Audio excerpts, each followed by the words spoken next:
Good morning, my Teaserking family. How is everybody today?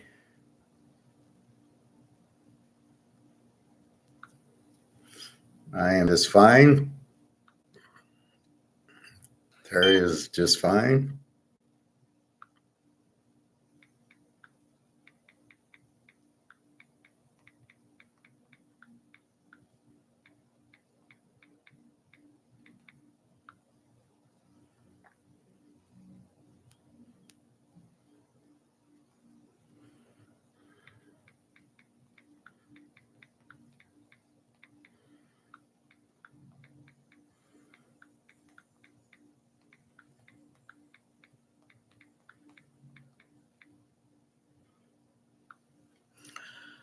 Hi, Awas. How are you today? Be with you in a second.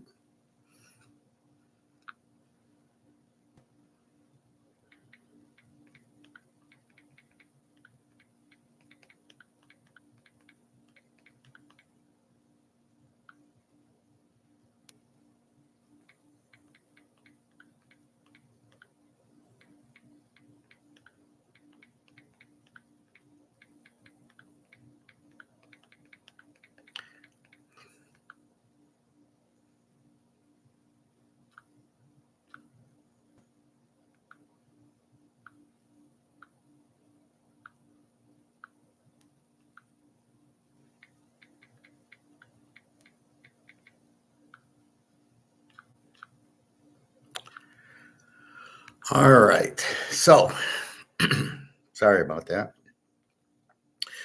So we have baseball, football, college football while we're reconnecting. Really? This happened up north, so it's not just here, but I don't know if it's YouTube or it's me or what. Am I on? Sounds like it. Okay. Well, I think gold goes up every week. Uh, I don't think you look at it like that. You've got to get out of your dollars what you're trying to do, and then gold will generally go up over the long course. Over 6 months, it'll go up versus a week by week cases.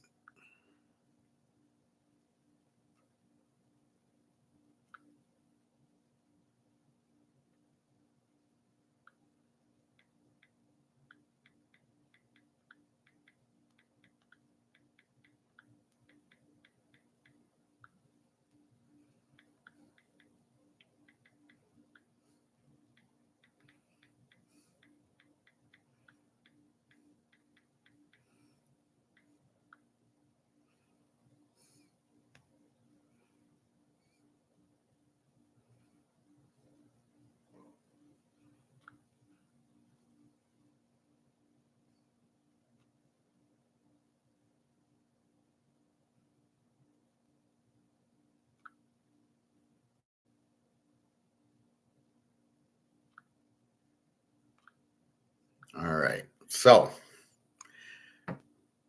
physical gold information.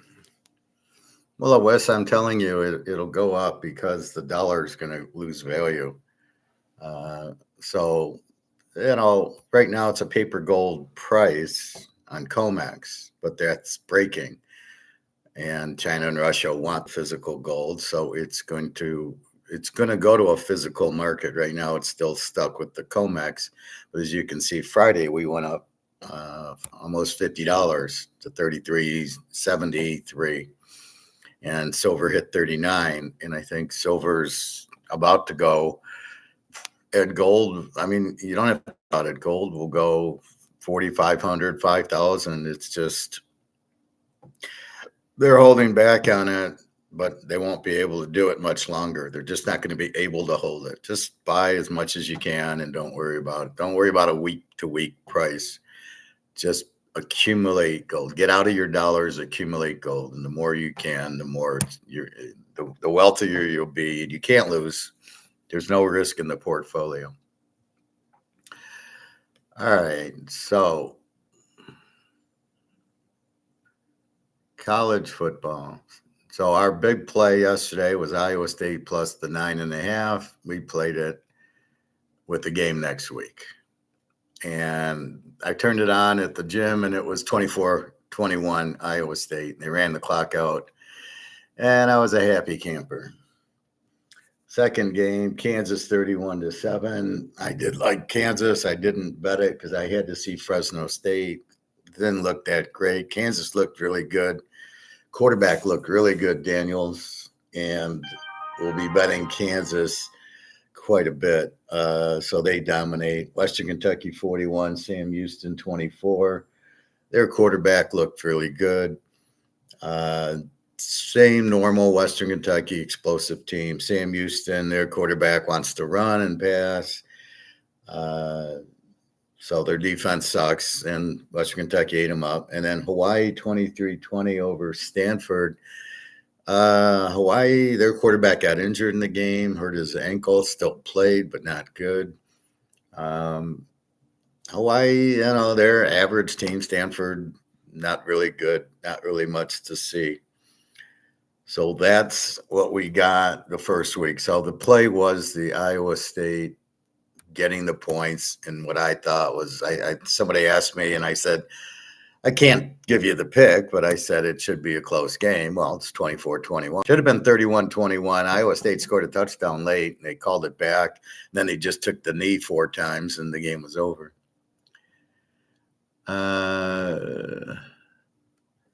Out West, Monday, open 33-72, up or down trend. Well, you can't really trend paper options. It's fixed. I think at 34, it's been getting capped and going down, but there's no real trend to it. It's just when it gets high, they short it, and when it gets low, they buy it. So if you're running options, if you're playing options, then wait till 34 and then short it if that's what you're doing. But you're asking physical gold, doesn't matter. It's just going to keep going up. Just keep buying. It'll be 4,500, 5,000. Just keep buying. Don't worry about these little weekly things. So Kansas looked really good. Western Kentucky, their quarterback threw for 400 yards from Abilene Christian. So he Abilened all right. He looked good. And then Hawaii, give them credit for getting the win. Their quarterback's really light. He's okay. He's nothing special. So that's what I'm looking at. So what I got out of this is Iowa State looks like an outstanding team. Rocco Beck, great coach, good defense. And then Kansas looks really sharp. Fresno State, new coach.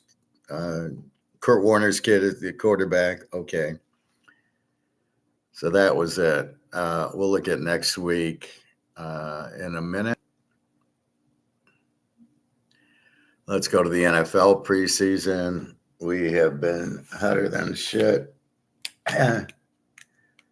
Let's see what Oakland did.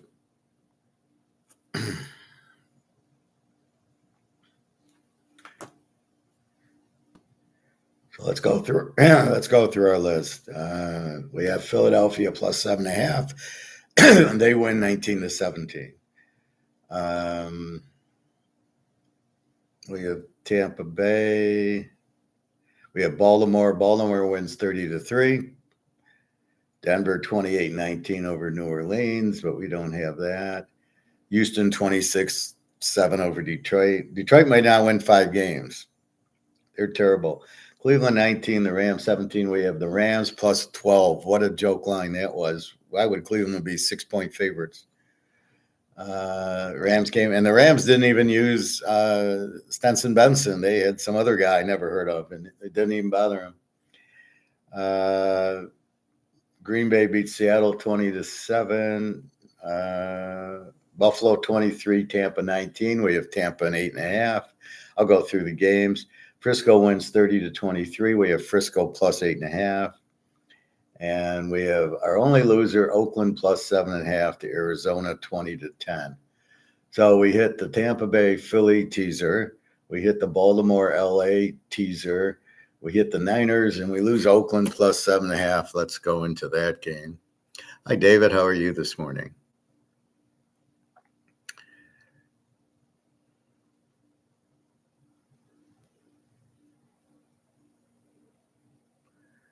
A little surprise with Oakland.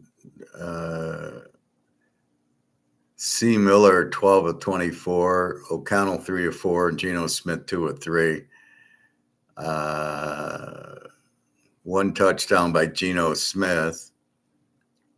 Only threw for 26 yards. Clayton Tune, 12 of 20, 83 yards. Boy, what the hell happened? They didn't score. They just ran the ball a lot. White, Mozart, McCormick. I love McCormick. And Gentry, 2 for 5. And Arizona, Knight, 5 for 83. Carter, Tune, both pretty pathetic. Oakland had a 10-7 lead. It goes 10-10 at half, 17-10. Bam Knight, whoever the hell that is. And then they kick a field goal, 20-10. Oakland doesn't show up in the second half with C. Miller. Who's C. Miller? C. Miller is, Cam Miller, North Dakota State. Yeah, we better put him out there because we might, if we need Cam Miller from North Dakota State, we're in big trouble. As bad as Aiden O'Connell is. So you got really no backup quarterback. Geno Smith gets hurt, you're fucked. O'Connell is out for the year. They are looking for a backup. Well, trade for Kyle Trask at Tampa Bay. Pick up Hartman. Pick up Hooker. They can pick up Hooker. He's better than what they got.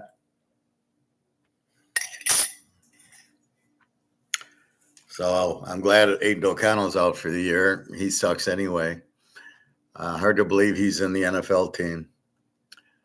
All right, so let's go through the preseason. Pitt wins 19-10. Let's just quickly check the box scores. We'll do this very quickly. The Steelers lose first-round pick Harmon to a sprained knee. Well, that sprained knee is nothing. The question is, who the hell is Harmon? Oh, he's the Iowa running back, I think. No, that's Johnson. I don't know who Harmon is. So Skylar Thompson, 11 of 13. Woodside from Toledo is pretty good. And Rudolph, 6 of 8. Yeah, Carolina, Perkins, and Plummer. Why are they using these guys? They'll never use them. So what's happening in the NFL is they're just trying to find cheap. They're trying to pay their linemen and their receivers and their key players too much money. The defensive edge, the tackle, the wide receiver, the quarterback, and the running back all have to make $30 million. It doesn't leave any money. So the backup quarterback, they can't afford to pay. So they're just getting these guys who suck and they're giving them $1 million. B. Perkins, Jay Plummer. Who are these guys? Carolina. They got enough. They got Andy Dalton, so I don't even know what they're wasting their time with these guys for. Pittsburgh with Rodgers. If they have to go to Skylar Thompson, they're in big trouble. Mason Rudolph should be their backup, and the case closed. Pittsburgh. They got Gainwell from Philly. I always liked him. Kay Johnson is from Iowa. He should be pretty good. Carolina, they got Blackshear. He's okay. And then you're not going to see the star receivers. The Jets 42-10. The Giants 42-10. I can't, Jackson Darts. He's the best quarterback in the country. Yeah, it's a preseason game, fellas. Relax. Danny DeVito threw a touchdown in the fourth. There was an interception of Ben Woldridge, who's from Lou Lafayette, my team. Danny DeVito threw another touchdown pass and another one in the third, 2 in the third quarter. Woolridge on New England, he sucks. Winston threw a touchdown pass. Jackson Dart threw a touchdown pass. Russell Wilson didn't play. So don't tell me Jackson Dart's all that. He's not. Woolridge from Lou Lafayette, 10 of 20 for 82 yards. Here's the problem with the quarterbacks. They might complete 10, but they're all very short passes. They get 70, 80. They're just dump downs, short passes. These are useless quarterbacks. Danny DeVito, 17 of 20, 198 yards. There you go. Dart, 6 of 12 for 81 yards. Winston, 4 for 47. So you're in big trouble. I won't read the running backs because none of the studs are playing. Philly, 19-17. We got it. Tennessee, 23. Minnesota, 13. Danny DeVito is fine. I wouldn't even have drafted Dart. I mean, Dart's not all that. Hey, Pat, UK's in a financial collapse. So's the US. The only one who's not is the Singapore with all your gold. Good job. I hear there's a Singapore gold exchange that they'll sell physical gold. There's Hong Kong, Singapore, Shanghai, St. Petersburg, Dubai, and one or two others. That way they can just trade with each other as they go to the gold-backed currency. Well, yeah, that's why gold price hasn't gone up. So you talk to Awas, who's asking about gold, and now Awas, you can see there's huge demand in Singapore. That means price has to go up because you can't make any more gold. You then have the price going up. They just requested the IMF bail them out. Well, they can't. There's no money to bail anybody out. That's the problem. The bailout option's gone. The U.S. cannot bail anybody out because our money's worthless, and I don't see the IMF being able to bail. Maybe the Impossible Mission Force. Maybe Tom Cruise can bail them out, but I don't see how the IMF can bail them out. They don't have it. Silver at 39, going to break 40. Yeah, I think silver is about to run.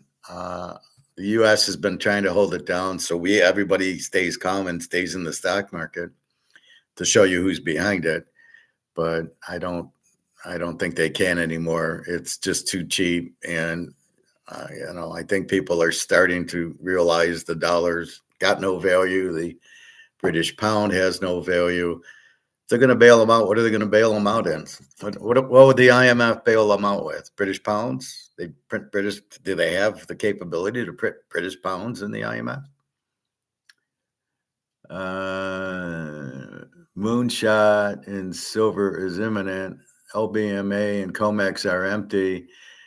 Saudi central banks just bought silver, SLV. Well, the other thing also, Pat, is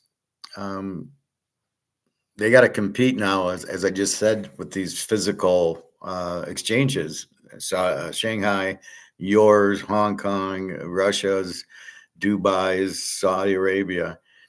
And they're not happy with these prices. They're just going to, because the U.S. can't deliver, or London. So the way it's supposed to work now with Basel III is if you short gold, somebody buys it. And when they buy it, they're asking for delivery, and they don't have gold to deliver. Well, game over. They're not going to keep up with this bullshit.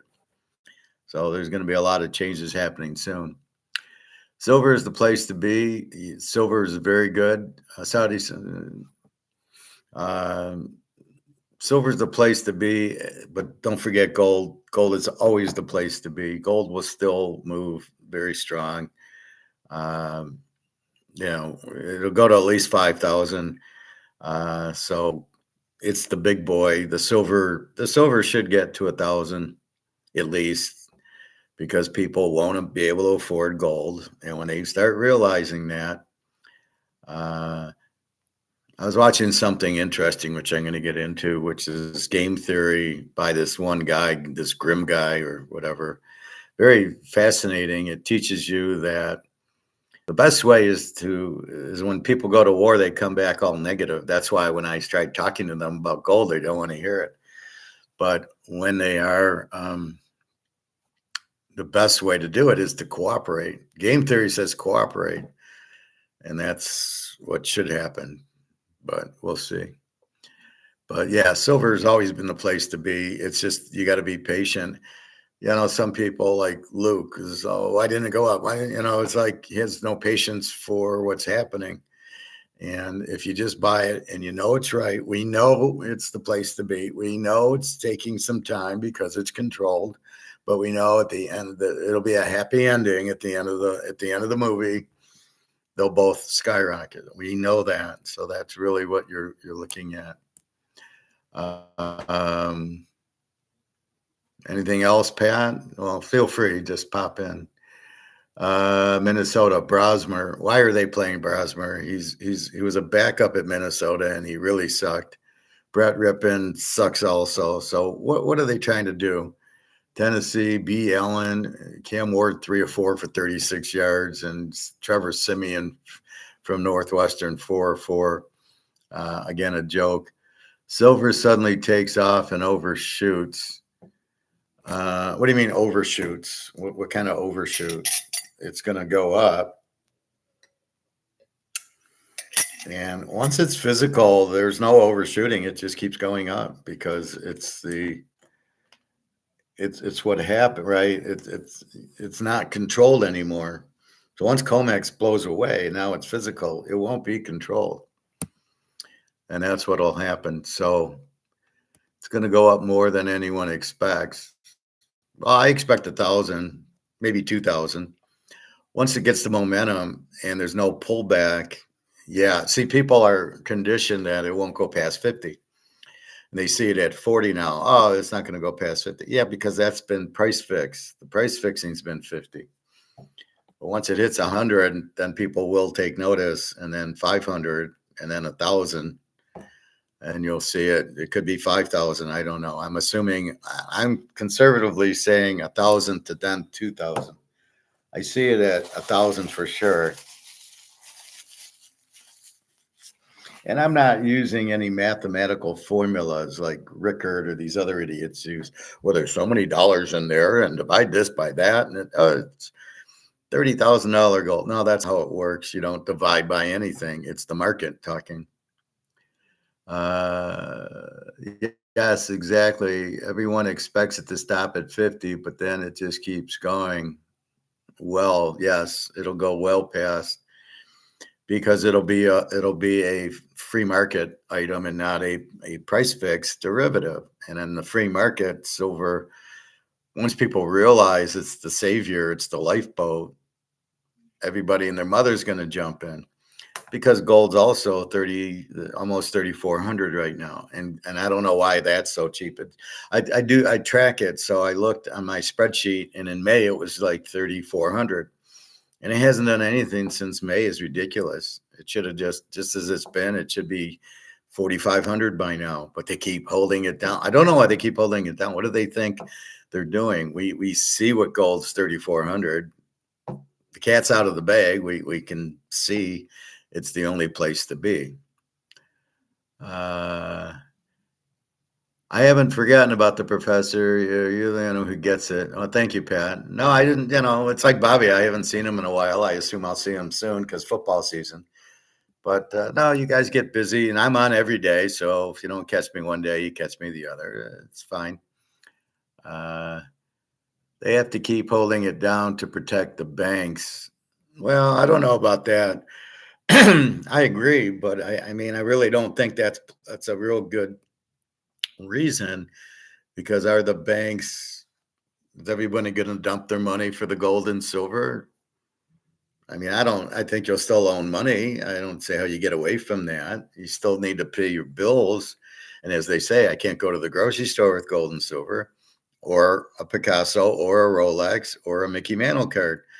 I can't go to the grocery store with those, but I can sell them, get the money needed to go to the grocery store. But then what do they do when the money's gone? So what's the UK going to do? Their money's worthless. How are they going to go to the grocery store? They'll have to come out with new money or money backed by gold, which they don't have any gold. So I don't know what the IMF can possibly bail them. I don't know how you can bail out these countries now. Does the IMF have money to bail out? Because none of the money's worth anything. So what are you going to do? Give more British pounds? Well, how long is that going to last? A month until they're out, between the Social Security pensions in the UK, the high government spending, the high debt. You just can't keep bailing. You can't just keep printing money like nothing will happen. So I don't really get it. They have to come out with gold. That's the answer. The new system will be tokens on blockchains. No, it's got to be backed by something. You can have tokens. You can have this stable coin or whatever the hell you want to call it, but it won't last if it's not backed by gold and silver. There's no difference between this and a blockchain stable coin. They're the exact same thing. The stable coin is backed by this. Well, this is worthless, so the stable coin will be backed by this, will be worthless. Give it a 2 or 3 months and it'll be broke. You haven't changed anything. You have to anchor your currency. That's why it's gold and silver. And if you don't have it anchored by gold and silver, it's all worthless. It's all worthless. It doesn't matter if it's blockchain or blink chain or OneCoin or Bitcoin. It's all worthless because it's not backed by anything. Yes, it has to be backed, but they will try without and fail. Yeah, of course. It'll maybe 3 months. But don't fall for it because you'll lose all your money. I mean, you're going to lose all your money now. So you got 200,000, 500,000 in the bank or in your 401ks. It's worthless. So you can pretend that it has a value, and then you can do what? When the dollar collapses, or the euro or the British pound or Swiss franc or whatever currency you want, when it collapses, you're broke. And then if you move it all into the stable coin or this digital, and that collapses, you're broke. Bitcoin will collapse because it's not backed by anything. It's really held up by a few, 4 or 5 people. That Sailor guy and Trump and Larry Fink are basically the ones that are buying it. The Sailor, that MicroStrategies guy, is taking out loans to keep the price going up. It's a Ponzi scheme, but you don't know who's buying it. So absolutely, it'll be broke. If it isn't broke, it doesn't have a value. That's what the gold and silver. The whole point, as you know, you would go into the bank with $100, say, I want $100 worth of gold. That's why the dollar with gold back worked. Now I go to the bank. Here's $100. They laugh at you. Well, yeah, this will buy a can of tuna fish. I mean, then I even saw Japan's not shipping their fish. Japan doesn't want to ship their fish to the U.S., or they're tariffing the shit out of it. The tuna, the salmon, everything we get from Japan. I mean, this is a nightmare. What is Trump doing? Talk about the country being run by idiots and incompetence. And then at the end, George Soros is shorting the dollar. Will make another $1 trillion shorting it, because it's the same playbook he used to short the British pound in 1991. And he made $1 billion there. Here, he'll make $1 trillion. All right. So Minnesota, why aren't they playing JJ McCarthy? They're worried he's going to get injured. All right. So you're going to play him week 1, week 2, week 3, or he might get injured then. Maybe you shouldn't play him in the regular season because he might get injured. So let's go with this Brausmer and Rippon guys who couldn't play in college, and let's see how they'll do. Tennessee, Cam Ward, 3 or 4, 36 yards. He's a joke. Don't look for much from him. Dallas, 31-13. Atlanta's not playing Penix. Dallas, how did they score?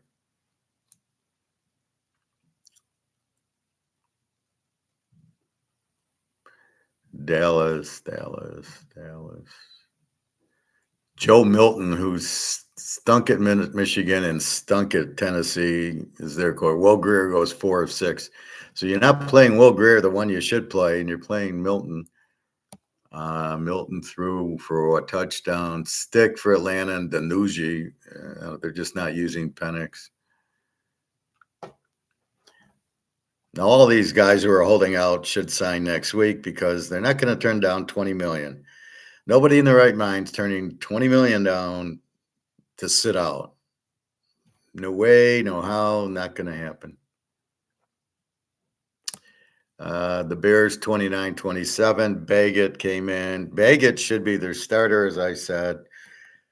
Caleb's terrible. He just doesn't get it. It's like, it's like handicap. It's like playing golf. You either know how to swing the club and you can hit it, or you can't. And if you can't, there's nothing you can do. If you're not coordinated, you just can't hit the golf ball. If you know how to hit it, you can hit it and you're fine. I can hit the golf ball. All right. Well, it's sort of like economics. You either can get it or you can't. Baltimore 30-3. They just keep rolling. Denver 28-19. Bo Nix did play in the game, had a decent game. New Orleans just terrible. I mean, Rattler stinks. And if you're going to use the other guy, Tyler Shaw, he's not much better. I mean, they just have lousy quarterbacks. Whoever their GM has no idea to spot talent.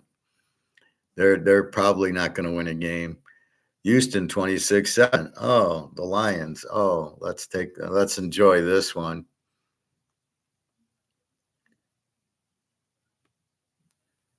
So you've got Graham. They made Graham. So they played Trey Lance, made him look great. They played Urs of Miami, made him look great. Now they played Graham Mertz, who sucked at Wisconsin, sucked at Florida, and they make 14 of 16, 145 yards and a touch. And Keldon Slovis, who was good at USC, he was the first guy to go to the Kurt Warner camp. I thought he would do better. 11 of 16, 111 yards. Hendon Hooker, 6 of 11, and Keenan Allen, 5 of 5. Hooker had an interception, but Hooker's much better. He's being screwed. The Lions are not being fair to him. They're not teaching him the offense, and he's not the player that he was at Tennessee. It's just ridiculous what the Lions are doing.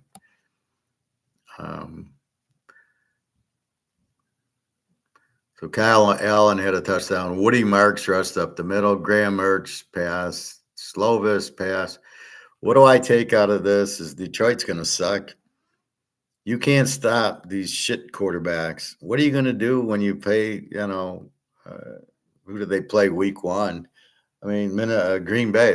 Green Bay is going to 50 points on the board. Oh, wait, but, gosh darn it, they'll get Hutchinson back. Oh, and he's going to be the difference? You have a defensive coordinator that's got his head so far up his ass, he doesn't know what he's doing.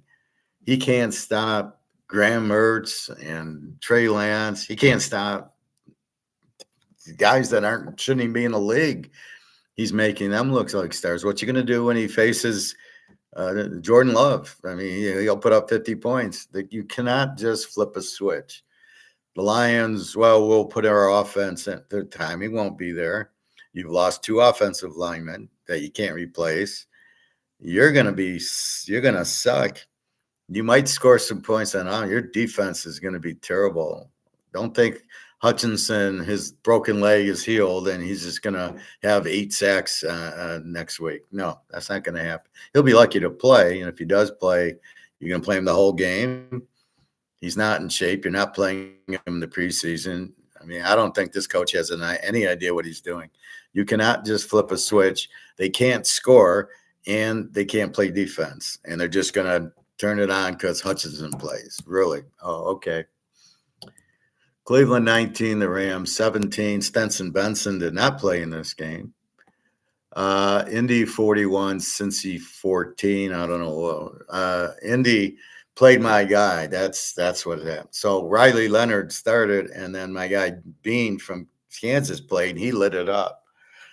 The ironic thing is those are your 2 starting quarterbacks, is Leonard and Bean, not Daniel Jones and Richardson. Now, Daniel Jones beat out Richardson, shows you how bad Richardson is. But Daniel Jones is terrible. So if you think he's going to do anything, you're out of your mind. But their best quarterback is Bean from Kansas, and then Riley Leonard. Riley Leonard cannot beat out Bean. Just give Bean the opportunity. Watch what he did at Kansas. The guy was great. Green Bay 20, Seattle 7. Who knows? Miami 14, Jacksonville 6. Jacksonville absolutely sucks. They're a Z team. Buffalo 23, Tampa 19. Uh, let's see. I don't know if Kyle Trask, I think he played a little.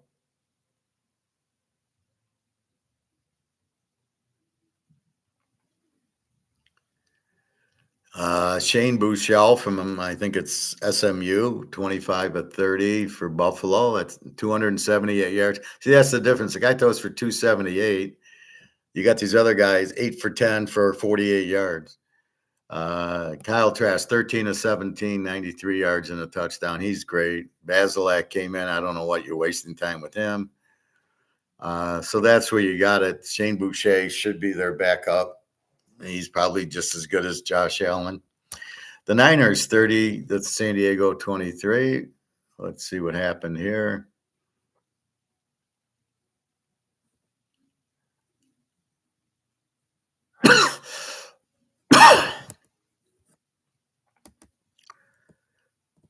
And Uglia Buglia, no wonder they lost 16 to 31. Are they seriously sitting there with Uglia Buglia giving him a game? 16 to 31, 171 yards, 2 touchdowns and an interception. Trey Lance, 5 of 8, 38 yards. Tyler Henneken, 3 of 5, 31 yards. If you think Uglia Buglia is your backup, then Jim Harbaugh is the stupidest man I've ever seen. The Niners, Tanner Mordecai from SMU is pretty good, 10 of 13, 100 yards. And C. Bradley, I think South Alabama. Yes, South Alabama. That's scary. I remember South Alabama quarterbacks. And he had a decent game. He's 8 of 14.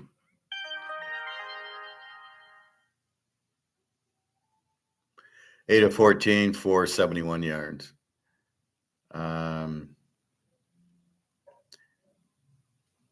Now, it's hard to look at the rushing. These coaches are so stupid. And then the Arizona-Vegas game we've already talked about, 20 to 10, Arizona.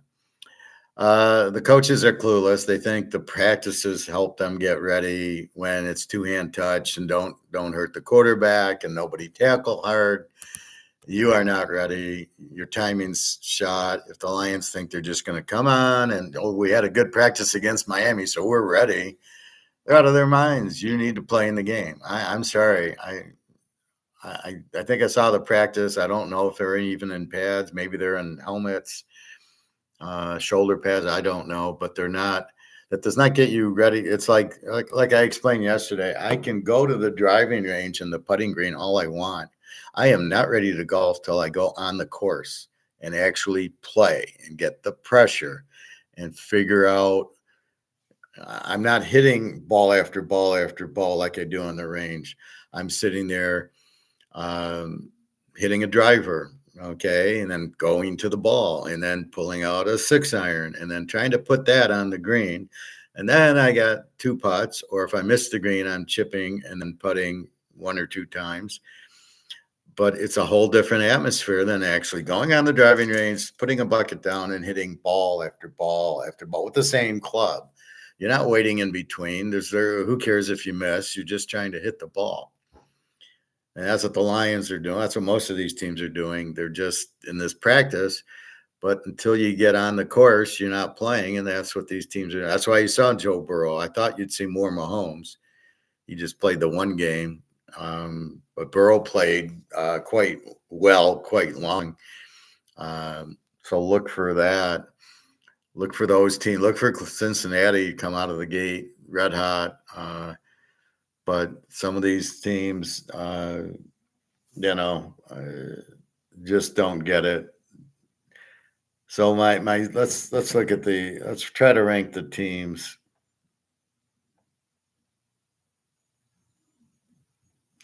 So if we rank the teams, AFC, Miami's probably usually an over team. They can score. They have no defense. New England will be probably a W. Maybe they get a little better. Buffalo's the A team. The Jets won't win a game. They'll be a Z.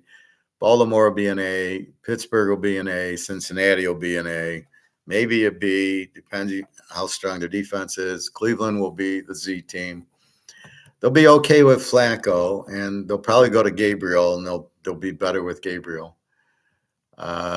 Tennessee, no better than a W. Houston will be the B team, and Indy and Jacksonville will be Z teams. I doubt the only reason they'll win is they play each other. Otherwise, neither of them would win a game.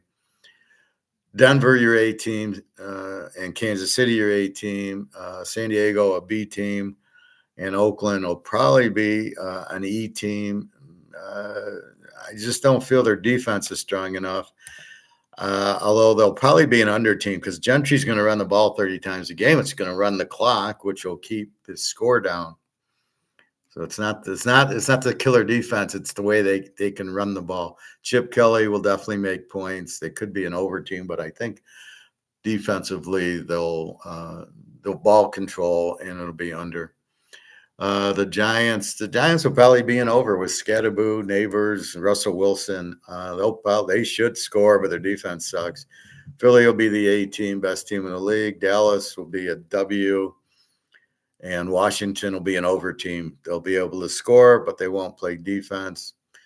Even Daniels played in the preseason, but not Goff. He doesn't need it. But Daniel is the best quarterback in the league. Nah, he plays in preseason, as does Joe Burrow, as does Mahomes, but not Jared Goff. He doesn't need the work. He'll just throw 5 interceptions in the big games. The Bears, probably a Z team. Maybe they score a little bit more. Green Bay, a B team. Minnesota, maybe an E team, maybe a B team. They all have a good defense. They'll probably be under. And Detroit, maybe a B team. They're going to score no defense. They'll probably be an over team. They'll score with no defense. Tampa Bay, a good A team. New Orleans won't win a game, Z. Carolina won't win a game, Z. They'll only win against New Orleans. And Atlanta will be an A with Penix, and they have the new defense that they drafted, and they have Bijan Robinson, the receiver. Atlanta should be very hard to beat. The Rams will be an A team. Stafford's looking good. Puka and the defense and the running attack, they look solid, good coach. The Niners will be an A team. Arizona, probably an E, and Seattle, maybe an E. I don't know what to do with them. They're a mess. Let's go to baseball. We had a good day yesterday.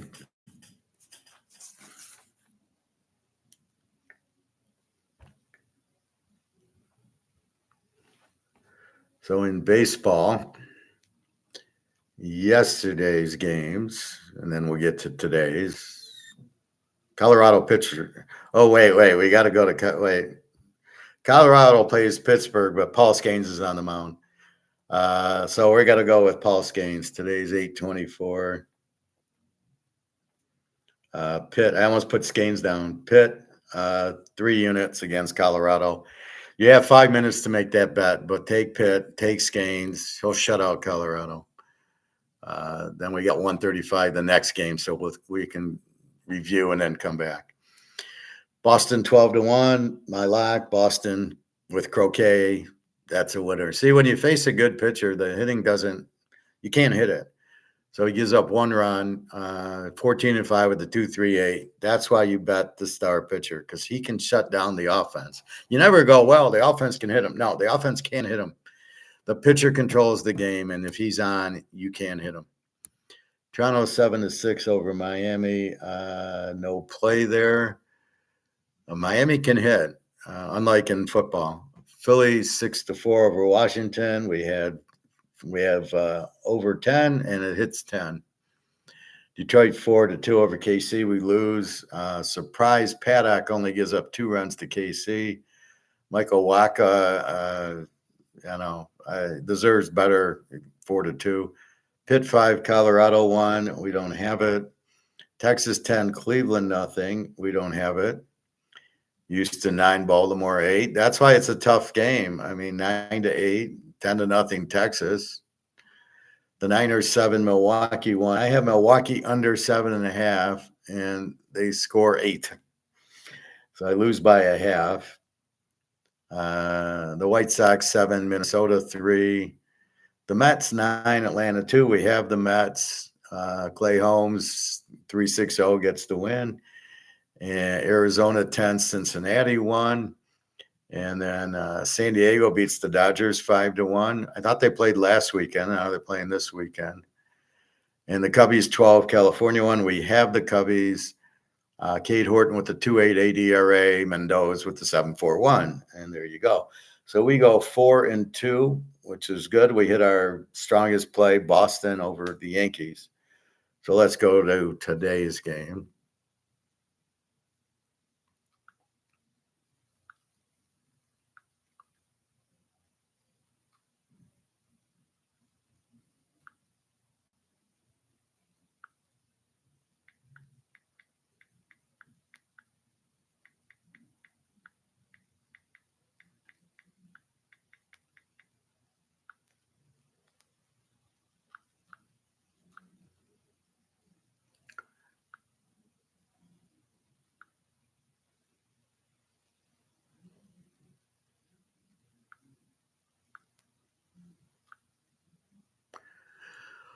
All right, so we just talked about Scanes taking Pitt over Colorado, 3 units. Washington and Philly. Philly won yesterday. Oh, we got the Ranger going. Ranger Suarez, who's not been as strong as he has. But we're going to take Philly because we like taking Philly anyway. We'll go 3 units on Philly over Washington. They're a big favorite, 275, which we don't like to lay that much, but it's okay. So Ranger Suarez, he's hot and cold. He got hot for a while, and now he's cooling down. The Mets in Atlanta. The Mets won yesterday. Mets won 35-9. David Peterson 8-5 to 318. We're going with the JETSs. Take the Mets 2 units with Peterson. He's good. He gets a lot of wins. Houston, Baltimore. They played a 17-run game yesterday. Spencer Spaghetti, who sucks. I watched the Tiger game. He was terrible. 1-4 to 6-9-4. Trevor Rogers 6-2. We're going Baltimore. We're going to go 5 units. I love this game. I don't know what's wrong with the guy. I don't know why he's pitching. He's terrible. Oh my God, he looked horrible against the Tigers. Toronto, Miami. Toronto 135, 7.5. Kevin Gausman 8-9, 3.78. Yuri Perez 5-3, 3.48. The way they hit, I would think this is an over. I won't play it, but I like this game over 7.5. KC, Detroit. Detroit 158. Seth Lugo 8-3 with the 3.73 against Jack Flaherty 7-12. I like KC again. I'm not going to bet them because they'll probably win, and I didn't bet them. But Flaherty's terrible. But Kansas City doesn't hit, so I can't bet a team that doesn't hit. San Francisco, Milwaukee. Milwaukee 125-8. Robbie Ray 10-6 with the 2.85. Chad Patrick 3-8 with the 3.61. I went under yesterday. Under what was it? Under 7.5. It was an 8-run game, which is surprising because the Niners can't hit. Milwaukee Ray. Well, Ray's 3-8 with the 3.61. It's probably a San Francisco play, but I don't trust Robbie Ray. Anybody out who played on the Tigers, I can't trust. Minnesota and the White Sox. Ty Bradley 6-6, 4.61. Yodanis Gomez 3-1 with the 5.53. Forget this game. Cleveland, Texas. Texas beat them 10-0. Cleveland 102, 7.5. Gavin Williams 8-4, 3.24. Merle Kelly 9.7, 3.55. Not interested. The Cubs in California, James Tallison for the Cubs, 8-6, 4.26. Kyle Hendricks, 6-8, 4.93. Who used to play in the Cubs? No, thank you. I don't know what to do with these 4.25 ERA guys. They can throw a shutout and they can give up 7. It's like Bitcoin. You could go to 1 million or it could go to 0. Either way, it'll be in dollars, and either way, it won't have a value. Cincinnati, Arizona. Arizona 135-9. Brady Singer 11-9, 4.18 against Zach Gallen. Again, forget it. The Dodgers, San Diego. San Diego won yesterday. The Dodgers 105-8. Mr. Fuji 10-8 with the 2.90 against Nick Pavetta 13-4 with the 2.81. So we're going to go under here. Under 8. And we'll go 2 units. Oakland, Seattle.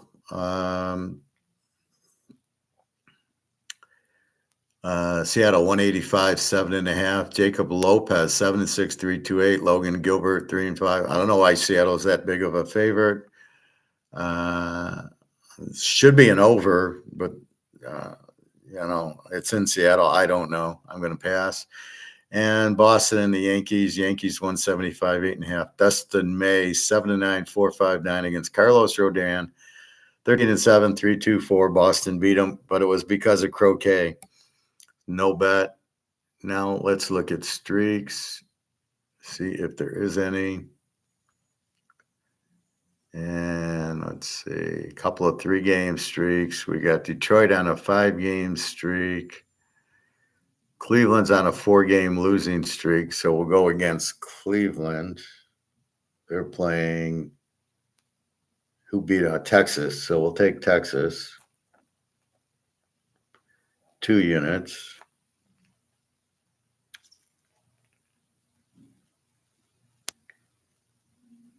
And that's it. In the National League, we have San Diego on a 5-game winning streak. We played the game under. Let's take San Diego. 2 units. And Arizona's on a 4-game win streak, so we got to take Arizona. 2 units. So here's where you look at the game you don't know, but you want the team on the streak. So we're streaking with those guys. So it's Pitt, Skanes just started. We got Philadelphia 3 units, the Mets 2 units, Baltimore 5 units, Texas 2 units, the Dodgers under 8 for 2 units, and then San Diego, who they're playing, 2 units to win, and Arizona 2 units. So you got to look at you've got to look at the streak as well as if you're undecided with the pitcher, but you got a streak, but it's a good pitcher, then still play it. So that's your Sunday. Good luck on that. Baseball is really hard because the managers have their head up their asses. Like I say, monkeys should be managing baseball. Oh, hey, go send the monkey out because the pitcher's got 90 pitches. Go send the monkey out, take him out, bring in the new guy. Oh, there's a lefty up. Oh, go send the monkey out to put a lefty in and to pitch. Or the lefty pitching. Oh, send the monkey out to put the right-handed hitter up. That's what you have in baseball. Oh, he's pitched an inning. Send the monkey out. He can't pitch 2 innings. No. The bullpen can only go 1 inning. Just amazing how stupid the managers are. They're clueless. Be careful with the Tigers at home. They're stealing signs. Jim Harbaugh did it in Michigan, but apparently it's okay in baseball. They're stealing signs at home. That's why they're so good at home and so bad on the road. So if we look at the Tigers, they're 44-24 at home and 34-29 on the road because they can steal signs at home. Yeah. Oops.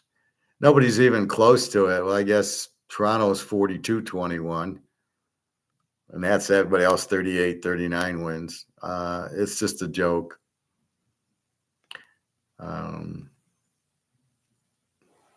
Anyway, so that's that. Football we talked about. College football. Let's start walking through. We're not going to look at the lines right now. We'll look at them during the week. Now, again, my Teaserking is there. You can get it. $75 will buy you next week's games. The free pick is Ohio State, Texas under. No quarterbacks, great defense. You have 75 buys you the week and whatever locks I have, and I'm sure I'll have locks.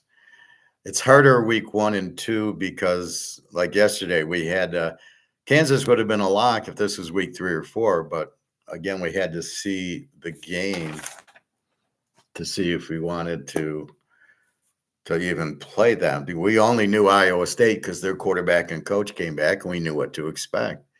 A lot of these teams we don't know.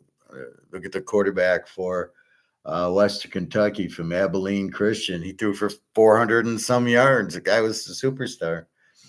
Sam Houston, new coach. Their defense is gone. So it's a whole different atmosphere. I can't believe Oakland lost by more than 7.5. Son of a bitch. All right. So starting Thursday, Boise, South Florida. Gentry's gone. Boise 6.5, 63.5. Should be interesting. South Florida can score. So we'll see what they do. Boise should still be a good team this year.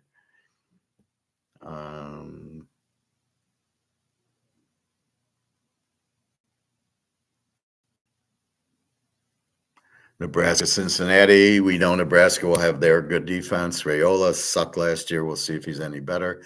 Cincinnati's weaker. The coach when Fickle went on to Wisconsin, which was a huge mistake. The guy the new guy coming in is just terrible. So since he's okay, they're middle of the road. But they're going to have trouble scoring on Nebraska. I'm just really going to go through the bigger games. Auburn, Baylor. Auburn can score. Baylor, definitely. I love Robertson, their quarterback, good coach. 2.5, 57.5. Auburn's favorite. I'm a little surprised by that. And Baylor at home will give them all they want, and there should be points in this game. Georgia Tech, Colorado, Haynes King, solid, good coach, Key. Colorado, prime senior, and what's he going to do without prime junior to coach? So I don't know. We'll see. It's we got to see the new Colorado. The quarterback, I think, is from Tulane, Mensa. More of an option type of dual threat quarterback. We'll see. Prime likes to throw the ball. I don't know how this guy's going to do, so we'll have to watch Colorado. Now we got UNLV playing Sam Houston. They both played yesterday. Sam Houston, okay. UNLV, okay. They gave up a lot of points to a Division II team, Idaho State or something, so don't know what to expect. Old Mississippi State, Southern Miss. Why do I mention this game? Because Southern Miss is Marshall from last year. They got the coach and the quarterback. Look for a much stronger Southern Miss team. Can they handle an SEC team? Probably not. But I think they can move on them because Old Mississippi State's not very good. Syracuse, Tennessee. Tennessee's always very strong at home. Syracuse, new quarterback. Who the fuck knows? Tennessee brings in Joey Aguilar from App State. Now the difference is we know Joey Aguilar from App State. We don't know the Syracuse quarterback. We know the coach. Tennessee runs a very strong offense. They had a great defense last year. Are they going to have a great defense this year? This we don't know. That's why we watch the game. Texas, Ohio State 2.5, 48. That's our free play. Go under in this game. Two very strong defenses and two very weak quarterbacks. The Ohio State kid's the backup to Milrose for 2 years. Obviously not very good if you couldn't beat Milrose out. Texas, this guy couldn't beat Urs out, Manning Jr. So he's no prime junior. No. I'm not sold on him, and you're going to have two strong defenses blitzing, putting pressure on these guys. So look for that to be very, very low scoring game. Toledo, Kentucky, we're just watching to see. Toledo, I think, can hang with them. This will be an interesting. Kentucky with usually a good defense. Toledo is always a very good MAC team. Keep an eye on that. Old Dominion, Indiana. We're just watching Indiana to see how the new quarterback is. The coach is great. I think they'll still dominate, and they'll be a very good team this year. Just because they lost, he made the guy last year look like get drafted by the Niners, the quarterback, Rourke, who was okay at Ohio, but He didn't play too bad. Marshall, Georgia. I want to see my Georgia quarterback. We know their defense is killer. On Twitter, they got a lot of like 11 guys. They're like all SEC or something. They're loaded again. They're pissed that they lost. Look for Georgia to be awful mad. Marshall, 47 players left their team. So you would say, let's just jump on Georgia, but you're laying 39.5 points on a team that is not explosive. They win the games 37-0, 44-0, but here you got a 39.5. So that's a tough one for a Georgia team that is not usually explosive. So we'll see. Temple, UMass. Why would I mention that? Temple's got the Sam Houston coach who was pretty good. So keep an eye on Temple here. I mean, I think they blow out UMass here. I really do, but I don't know how long it's going to take for them to get going. Alabama and Florida State. Look for DeBoer to pull out all the stops and get mad, and look for them to play very well. Florida State. Their quarterbacks from Boston College is nothing really great. Their defense is supposed to be good. I don't know why it wouldn't be, but Alabama, should be a good game for the first half, and then Alabama should take over. Montana State against Oregon. Anybody? Let's see.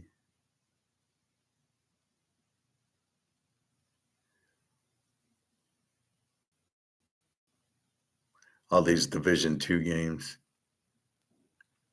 My Vanderbilt gets Charlton Southern. Daggio will probably have 7 touchdown passes. Missouri State, USC. Look for USC to come out early and often in this one. Lincoln Riley's on the hot seat. I love the quarterback, Maivia from Vegas. And look for them to light up Missouri State. The problem is we don't know anything about Missouri State. They're Division II. We don't know if they're high scoring, low scoring, over, under team. So we're going to have to watch. New Mexico, Michigan. We're looking at their new quarterback underwear to see if he's any good. I don't know. Michigan has had a good defense. They've had good running backs. I don't know what they have now. They went because of Harbaugh. I wouldn't go to this coach. New Mexico lost Devin Dampier to Utah and their coach. So New Mexico is brand new. So Michigan in these games usually wins by about 40. They're laying 36.5. It's about right. LSU, Clemson, Bobby's game. Clemson 457.5. This should be a war. Newsmom against Klubnik, the quarterbacks. Defenses should be about even. LSU, whatchamacallit, Kelly usually has a pretty good defense and a very good offense. This should be a very entertaining game. Let's see.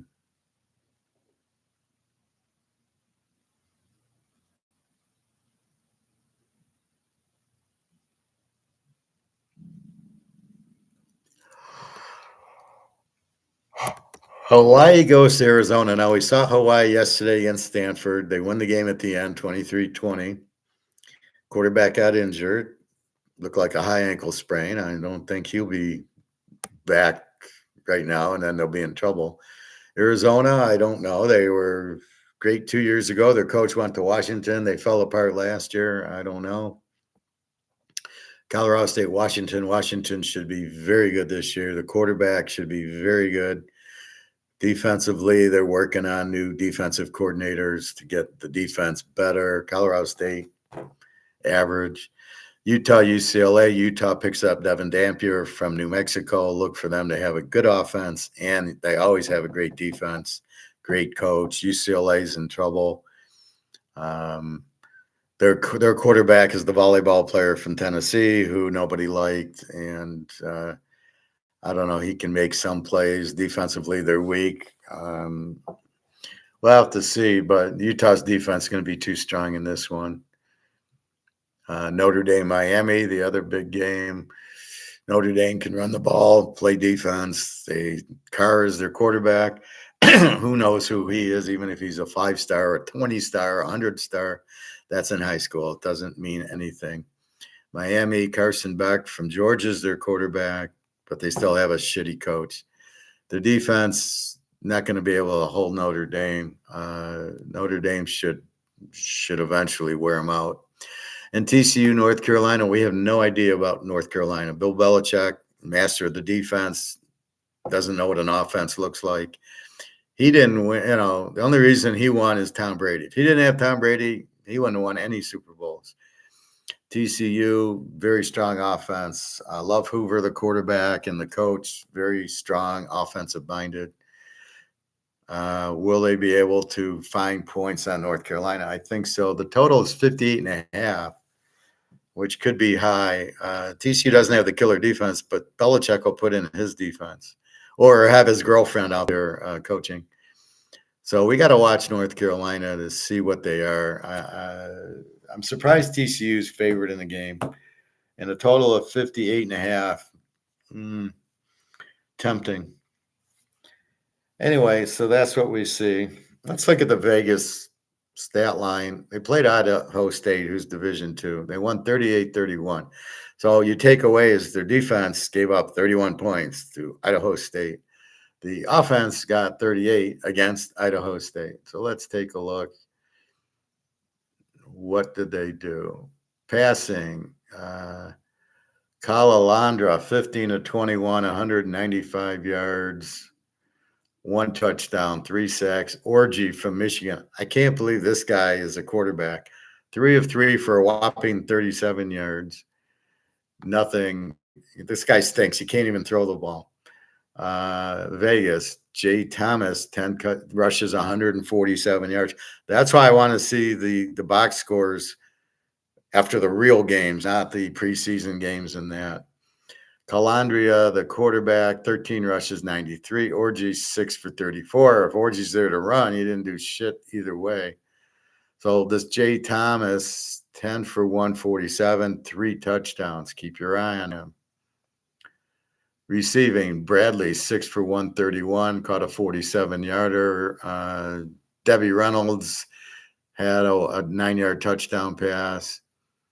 O'Mary, 3 for 24. So it's just the one guy, Bradley, receiver, and Jay Thomas, the running. So they do have balance. They have a good receiver. They have a good running back. Their quarterback, Calandria, 15-21, seems like a dual threat where he will run. Orgy, what are you wasting your time with him, fellas? Now I'm going to talk to you about how to kill your market.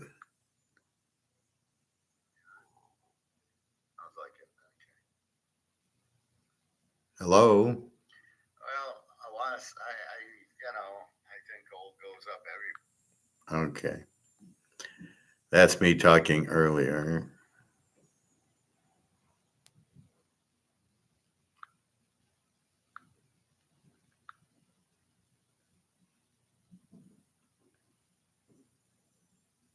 I've been watching this guy. He's pretty good. The chess game I showed you the other day. The Most Dangerous Book, and then Game Theory. So we're going to look at Game Theory. But I'm going to talk to you about Vegas first. Okay, Vegas. Why Vegas? How to kill your market. Vegas figured it out. It's really hard to do once you have this huge market to kill it. I'm going to get my avocado. I am hungry. And I'm going to get water, and I'll be right back.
determine.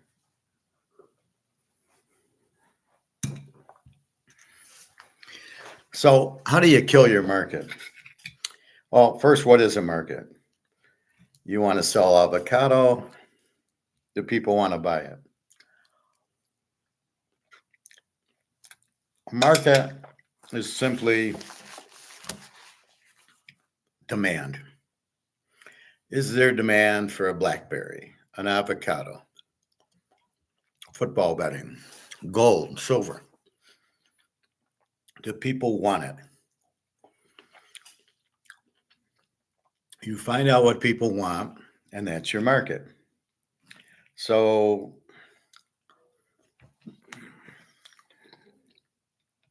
seems simple enough. The next thing you do is see what they'll pay for the market.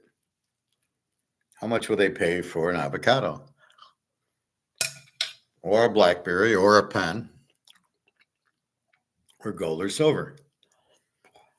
It depends how critical it is. Do I need the avocado? Well, it's very healthy. I do, but I'll go so much on it. Like dark chocolate, they raised the price to $4.70. It's too much. I'm not going to buy them at $4.70. I'll buy it at about $3. And if they put them on sale, buy one, get one free, or get one 50% off, then it's like $3.60. I'll buy it.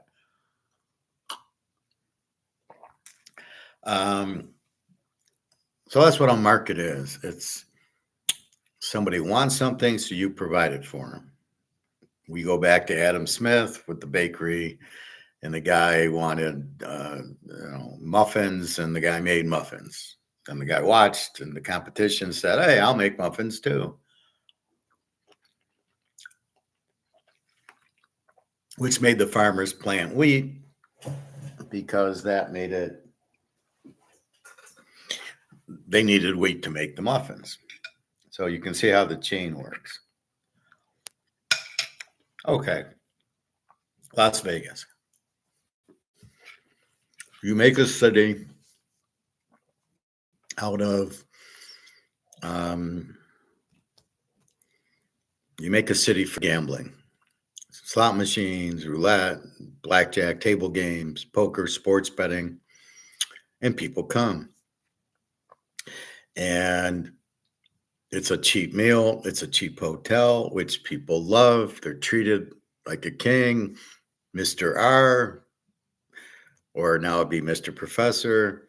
And you'd be treated real nice, and they'd take care of you, and you'd be like, wow, this is a great experience. And then the point was to lose your money playing $5 blackjack. And if you're a whale, you'd play $100 blackjack. It was there for you, but there was still the $5 blackjack people.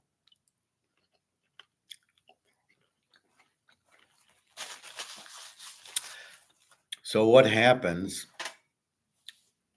The idiots from Wall Street come who don't understand anything about business, sit there and they go, well, you know what?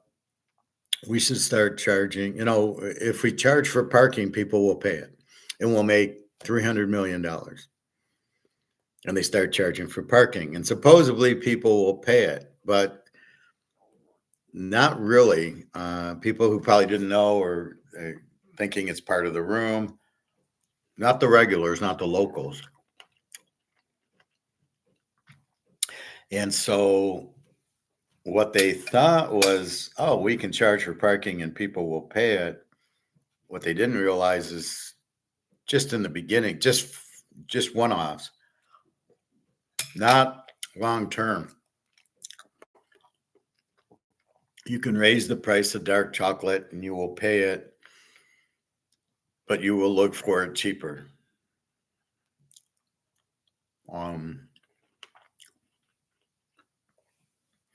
I went up to Lake Michigan, and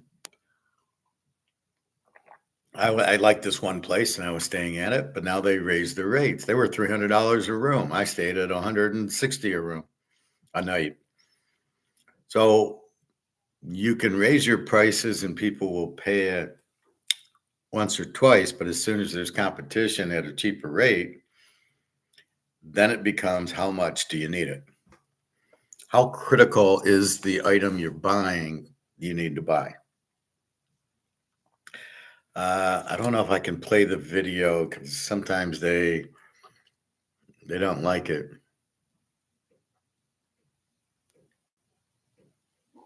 Let's see.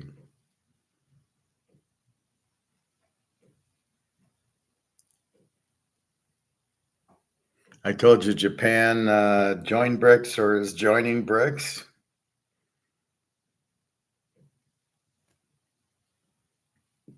Let's see if I can find this Vegas thing. It's a few days ago. And I don't even know if I put it in my liked or not.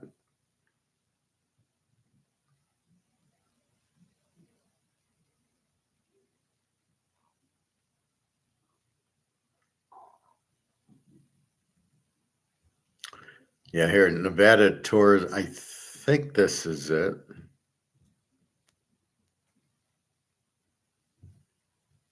No, I don't think it is.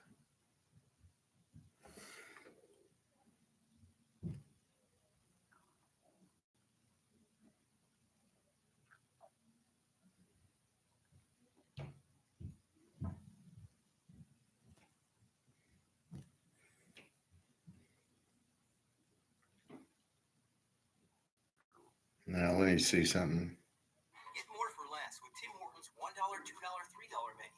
Order any. I want to see if this is. There's a couple of Vegas. I've been to Vegas like probably 20 times, and I definitely think this is the slowest I've seen in a long time. No, this isn't it. I don't think I liked it. I think it's just in my view all.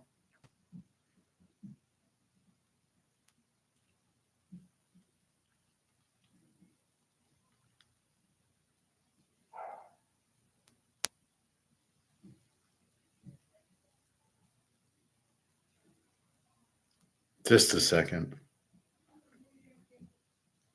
I don't know why I didn't like it, but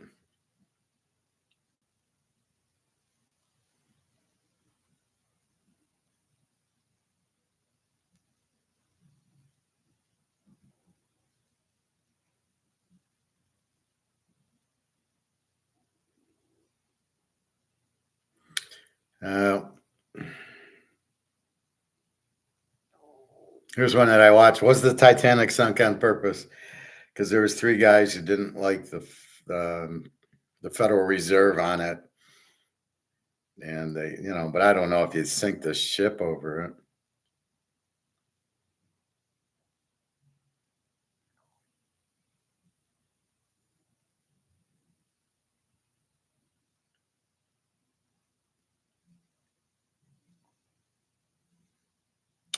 Well, I don't know. Anyway, that was their point. It was a CFO.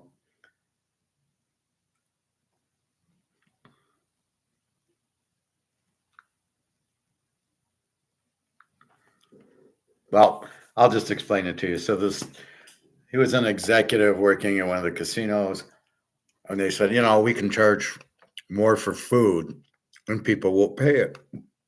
And they did, and they made $300 million or something. They only looked at the money end of it. It was some Wall Street guy who kept coming up with, well, if we raise the hotel rates and if we raise food, make it a big, expensive buffet,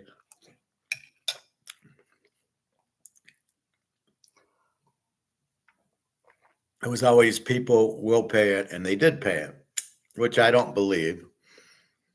I believe there was a lot of pushback when you raised buffet was $5 buffet to $40. I believe there was a lot of pushback. The hotel rate, I know there was a lot of pushback. The food, the parking. I'm sure at the sports book, we can charge $150. People will pay to watch football. No fucking way. Now you probably got a handful of people doing it, and they made some money when they did it, but they're not looking at how much they lost and the repercussions of fucking your market up.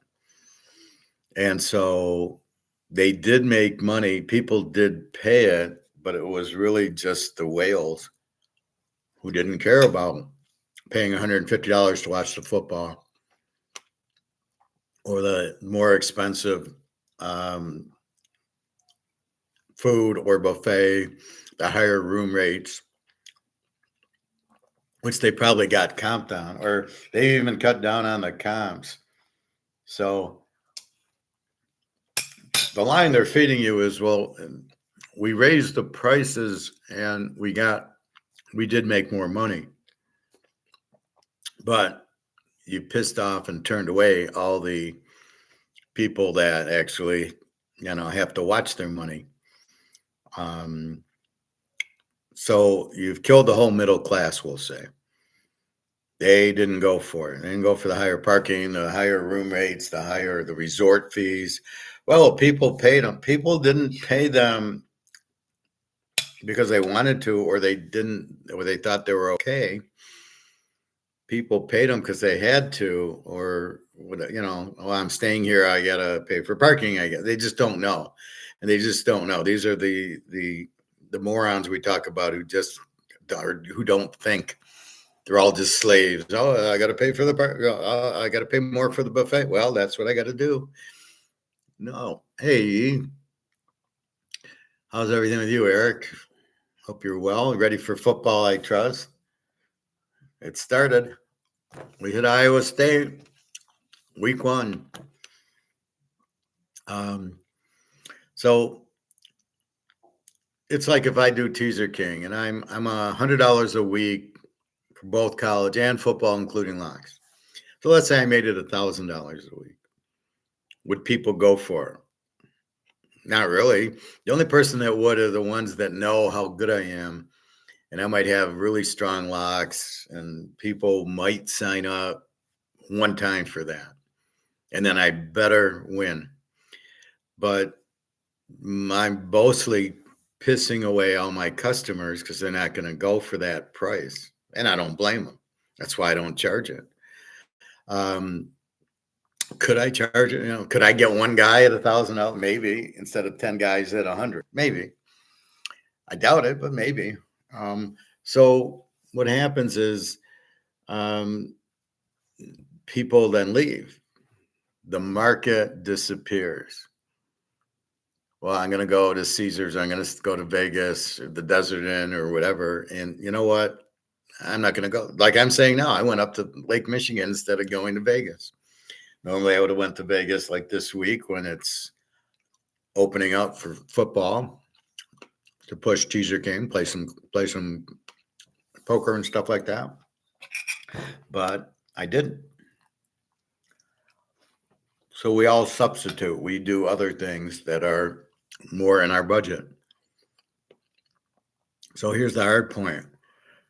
Vegas is pushed all the middle class basically away. People that chose that as a vacation, the hotel was cheap, the food, $5 shrimp and lobster, steak and lobster, and you've gotten rid of it. And so you've gotten rid of us. And now it's just whales. Now it's people that can afford it with the money. They don't care about price and cost, which I don't know. If gold hits $100,000 and we got all our gold and we're rich as in hell, I'll still look at the price. I still won't go to Vegas because it's too expensive. I still don't agree with the resort fee and the parking, and it turns me off. Yeah, well, I'm explaining that right now. Yeah, Vegas is dead because they went too expensive, and they cleaned out all the middle class players will not go there. You fucked yourself. That's what I'm talking about, is how to kill your own market. So you added all these fees, the resort fee, the hotel, the food, the parking. Watch a football game, it's $150. You got to be out of your mind. And so they think it works, right? Oh, look, we made more money. It's a temporary fix. It's a one-time very small thing. But once people adjust and go, wait, it's too expensive, you don't get them back. Right? So nobody goes to Vegas because it's too expensive, because it's like Adam Smith with the muffins, right? Yeah, I want a muffin. Oh, it's $1. Oh, okay. Now, if they make them $50 for a muffin, people go, I'll order something else. I'll go to another bakery or another restaurant. I was in Traverse City and I heard about, that's Lake Michigan. It's like the it's up here. I'm down here in Detroit. I'm here, and it's up here. And oh, this is Lake Michigan. This is Chicago. So it's up in the top part of the state, about 4-hour drive, and you're right on the lake. So I basically am on the beach on the lake, swimming in the lake, playing golf at the Nicholas course. But that's what it is. And so some lady I'm talking to in the pool, and she says, "Oh, McDonald's is so expensive. It's $15 for a kid's meal now." And then I found a Culver's. I've never eaten at Culver's, and I ate there, and I got a double with an Oreo cookie blizzard, and the blizzard was amazing. It was $5, and the double burger was like $7. It was $9. It was like $14, $15, which was to me reasonable. Really good hamburger, really good blizzard. And then I ate there again the next day, but I don't go there for breakfast. I go there for dinner because that's what I want. I wanted a burger or a chicken breast, a salad or fries or onion rings or something like that. And then I was watching this thing yesterday on fast food, and they ranked it from 12 to 1. 12 was McDonald's, Wendy's, and Burger King as terrible. 1 was Culver's. And I said, yeah, after eating there, I highly recommend it. But McDonald's, what do they do? Everybody's going to go to Culver's. Nobody's going to go back to McDonald's. Why would you go to McDonald's? They're more expensive for shitty meat that isn't even real. That's how you lose your market. We go somewhere else. We switch. Instead of going to Vegas, I went up to the lake where I normally go to Vegas. You're not getting me back. The only way you can get me back is get rid of the resort fees, lower your hotels to where they were, lower your food to where it was, and bring me $5 blackjack. That's what I'm demanding. And if you're not going to do it, I am not going to pay $50 for blackjack, double for my hotel room on a Tuesday when you're dead, because you want to charge resort fees. And you think that's okay. You think, hey, yeah, we'll do it. So that was the one time only. That was the first time, and people don't know what it is. And it's kind of like, okay, I'll pay it this time. It's like going to watch a bad movie. You don't know what the movie is. You go watch it. Well, I'm here. I'll watch it. It sucks. You're not going to go watch it again, and you're going to tell your friends not to watch it. So it only works the first time. And that's basically what happened. So now Vegas is, oh, we have resort fees. Everybody hates. Pay for parking. Everybody hates. Food, very expensive. That closes at like 8 o'clock, 9 o'clock. The Forum shops at Caesars that I love with the sky ceiling, they close by 9. You're Vegas. You're open 24 hours. You don't close at 9. So they're doing all this because they're running corporate Wall Street financial people who don't understand gambling and don't understand Vegas, and they don't realize it's a different animal. You do not charge for that. You make your money on people losing $500 at the blackjack table. And at $2, you let them play $1, $2, $5, and they'll lose $500. And they don't know what they're doing. They're there to have fun. They'll order drinks. They will go shopping. And you basically pushed all these people away. So there's nobody there to order drinks. There's nobody there to go shopping. There's nobody there to eat. So how the hell do you think well, we have the whales coming in. How much does a whale eat? Oh, he'll have a stay. Oh, okay, great. So we have 5 people in the casino. As Eric just said, it's dead, and it's dead because it's too expensive and you've chased everybody away. Now they're going, We don't want resort fees. Gosh darn it, we're going somewhere else. We don't want resort fees. We don't want the expensive food. Look at McDonald's. They're $15 for the kids' meal. Well, nobody's going to pay that. They're going to do the same thing. Wall Street's a bunch of idiots. I mean, they think they can just raise prices and people will pay. They don't understand what a market is. This is Austrian economics. You hit the market. This is what I charge is what they do. So what they're trying to do is raise the cost. So they think if they raise the price, the market's going to follow. The market doesn't follow. The market's the market. So what they tried to do is say, we'll raise resort fees and food and we'll make gambling higher and we'll do all this and the market will follow.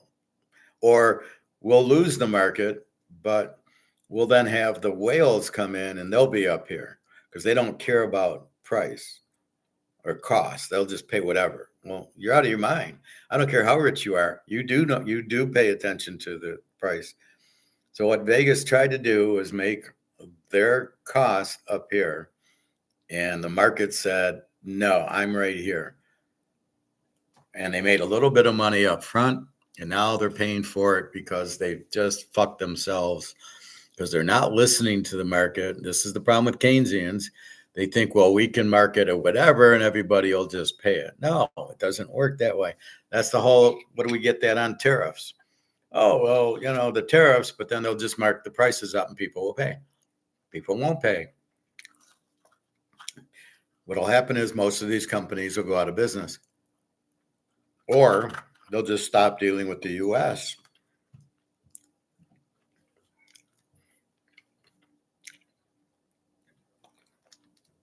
That's what'll happen.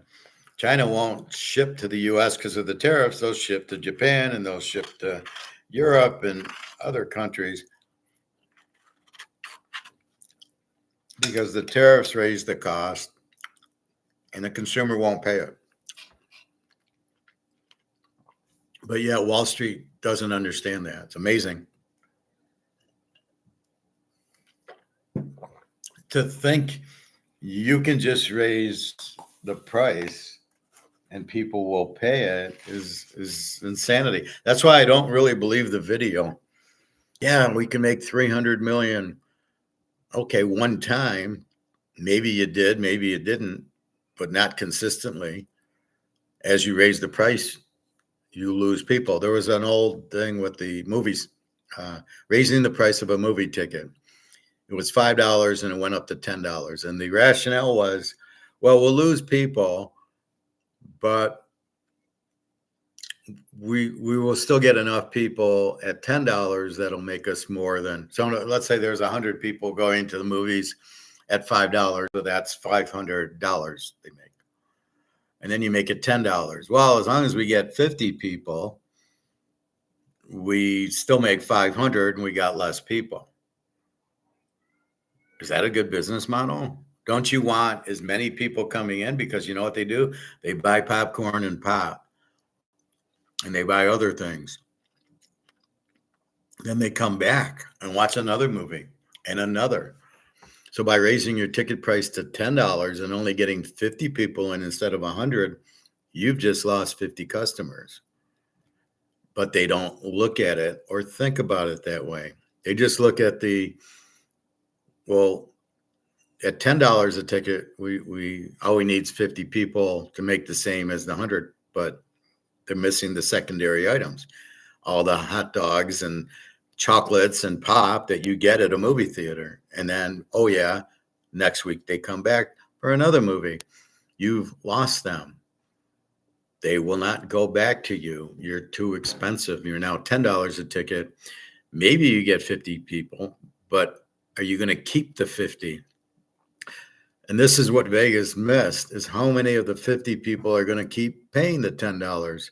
Or you know what? They're going to look for other theaters in the competition world that still sells it for $5 a ticket. And so you're going to lose everybody. You're going to go from 100 people at $5 to 0 at 10, and no concessions and no repeat customer. You're basically out of business. So whoever thinks like this are the biggest bunch of idiots I've ever seen in my life. You don't. The key to Vegas was cheap. People were treated well. They loved it the way they were treated. Mr. R. I mean, I loved it when they called me Mr. R. What are you doing? And I had one lady, I was playing blackjack or craps, and she'd come up and I had on a Caesars shirt, and she was like, fixing it and making. And I was in heaven. I mean, it was like, wow, this is cool. You won't see that now. Now it's all automated. So that's what you lose. You want as many people as possible coming to Vegas because they're going to shop and they're going to eat and they're going to drink. All these other things, but by making the hotel more expensive, they're not going to come. So they're not going to eat, they're not going to shop, and they're not going to drink, and they're not going to gamble. Then you make gambling so expensive that you keep people out. So now I'm not paying $50 hand blackjack. I'm a good blackjack player. I'm not playing $50 hand. I'm not comfortable with that. I want the $5 because I play streaks, and my streak says I want to take out $60 and I can make 1,000 because I'm going to bet my streak. But if you're $50 a hand, that means I got to play $600 instead of 60. I'm not interested in that. If I don't catch the streak, I lose 600. No, I'm not interested. So you can see all the miscalculations they've done. The biggest problem is they've lost their market. They've taken the people out who will come and eat and drink and go to the shows. I forgot that. Go see Wayne Newton. And go golfing, go shopping, walk around. You go to the M&M store. You go to the Coca-Cola store. Well, they're not there to go to the stores. You've totally killed it because some idiot said you'll make more money if you charge more. You probably didn't. Yes, in that instance, you made 300 million or whatever.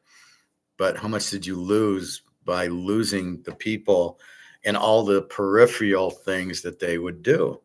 Oh, you charge for parking. Well, then they won't park there, which means they won't come there. How are they going to eat, drink, and shop at the forum shops at Caesars if nobody comes? And as Eric just said, Vegas is dead. Because you've made the market too high, and the market you thought you had, the whales, are not idiots. They're very intelligent people, so they're not gonna. Why would they want to go to Vegas? And if they do, I mean, like I don't really want to go to the downtown part where it's affordable, but not my cup of tea. I want to be on the Strip. I like staying at the Tuscany, walking to Caesars, walking to Bellagio, walking to the Venetian. And if I really feel good, walking to the Wynn, because now you're starting to get a distance. That's what you're doing, and you can't. Raising prices kicks people out. It destroys your market because your market is set. My market for ribs is $30 right here. If I go 45, I lose all these people. That's what I'm trying to tell the guy at the restaurant. If you make it 45, the people who would normally come for ribs at 30 aren't going to come. It's too expensive. They're not comfortable paying 45 for ribs, even though that might be your cost. You can't do it. And it's the comfort. Then they don't drink, and maybe they order the barbecue sauce. And more importantly, they repeat. Every Friday we'll go to the rib place, barbecue place. So you're missing the 10 times they come back as part of the equation that that they don't understand. Only the professor understands that level of thought. Obviously, the idiots at Caesars in Vegas do not understand that level of thought because it's the repeat business that it's like tariffs. You're charging people too much and you assume they'll pay for it. Why do you assume they'll pay for it?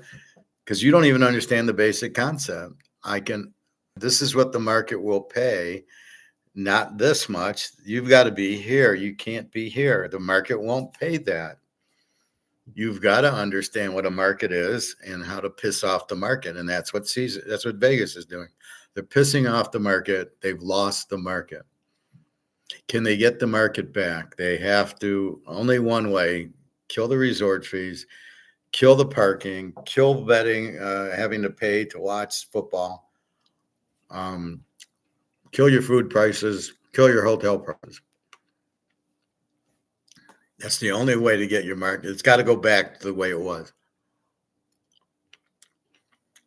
But now these idiots have sold their casino and the land to the venture capitalists. Can they charge that? The venture capitalists are too stupid to say, "Hey, you know what? We gotta go back to the way it was. $5 buffets. Who wants to pay $50 for a fucking buffet?" I had a buffet at the room up north at the lake, and it was $11 breakfast buffet, and it was. I got the scrambled eggs. They had no bacon. The sausage was all kind of wrinkly. The ham was okay, but then you had yogurt, which I don't want to eat. You had bread and bagels, which are all carbs. You had cereal, but in the container that you turn the lever and then the Fruit Loops or the Raisin Bran falls out. How old is that?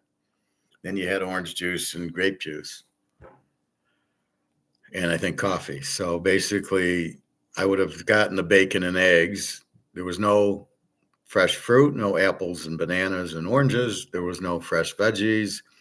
When I'm in Europe at the buffets in Barcelona, Germany, whatever, there's always the cut meat. There's always fruit, and there's always veggies.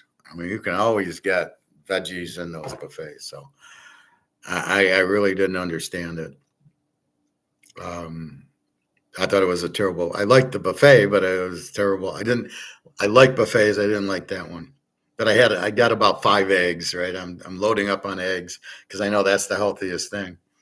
But who knows how they were cooked? I cook mine in olive oil here and butter. I don't use whatever I'm sure they didn't use it properly to cook it. But that's how you kill a market. You start pricing things over the market. The market doesn't come back. The market has no need for, once you did that at Vegas, the market just finds something else and creates a new market or goes somewhere else. Doesn't need you. We don't go to Vegas for clubs. I mean, that's the funniest thing I've seen. We'll put a club in there and all the people from LA will come to the clubs and we'll charge $500 for a bottle of wine or champagne or whatever.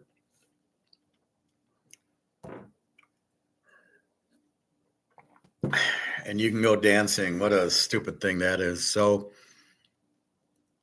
but that's not Vegas. Do those people eat there? Do they drink there? They get their bottle. It's a one-time thing. Bars clubs are very expensive. So I don't understand them at all. Why would I buy a $500 bottle of champagne or wine? I'm an idiot. I'm buying 20 ounces of silver instead, or 1/10 of an ounce of gold with $500. So I'm really not, but that's not what Vegas is. It's about gambling. It's about the free drinks. It's about losing $500 playing blackjack. That's what Vegas is for the casino. And for us, it's cheap drinks. It's cheap hotel. It's cheap food. Like they used to be expensive on the weekends. So you would go Sunday to Thursday and you wouldn't be there Friday night and Saturday night because it was too expensive. So that was a hint right there of what you're going to get. So that's really the problem. Not really understanding what a market is, and you've basically destroyed it. Vegas is dead because you made them. You pissed off the market. The one rule in Austrian economics, Adam Smith, you never do is piss the market off, because you won't get the market back. Nobody's going to Vegas. If I got to pay 150 to sit and watch football, you're out of your fucking minds. I can do that here. I don't need to go there to sit there. Now, I think the MGM downtown, I think they charge to sit in the sports book. I tell them the fuck off. I'm not paying. I'm not paying to watch football for seats. And again, whoever's coming up with that is out of their fucking minds. They don't understand. All you do is push people away. There's no demand to pay. There's no market to pay to watch a football game and pay $100 or $150 to sit in a chair to watch it. Where's the market for that? There isn't any. You're just creating. It's not that you're greedy. It's you're stupid. You're trying to create a market that doesn't exist. And what does it do? Well, instead of me sitting in the sports book watching the game, and then halftime comes, what do? I probably gamble. I probably eat and or drink. Now's the time for a burger. There's really not a lot of shopping there, but let's say it was the Forum Shops at Caesars. It's halftime. I'm going to go get a bowl of chili and a burger, which is what I used to do back in the day. Have my little pop, and then if I won, I would then go play poker, and then I would go shopping at the Forum Shops or eating at the Forum Shops, which you're keeping me away because you're not even letting me in. You're pushing me out from the beginning. And that's what they don't understand. Very simple. It's all the peripherals that you will pay for. You will pay for the food court. You will pay for the drinks. And again, the drinks, you cannot just charge $20 for a drink and expect people to pay for it. The market for drinks are probably about, $7. Well, we'll charge 20. Well, there's nobody home. It's not that you're greedy, it's you're incredibly stupid. And this is the problem. You do not understand anything about business. You want repeat business. Like I said, if I started charging $1,000 a week, how much repeat business would I get? I could go 10-0 and I'm not getting repeat business because it's too expensive. People have their markets, what they want to pay for it. I'm a little expensive, but I'm giving you pro and college and locks, and I do go at least 70%, sometimes 80% on my weekend. And so you're getting good value for your money. So therefore, it's a little more expensive because, I've been doing this since the 70s. I think I know what I'm doing. And you guys see, I know what I'm doing, right? So this is the thing. They miss all the peripherals. So you're missing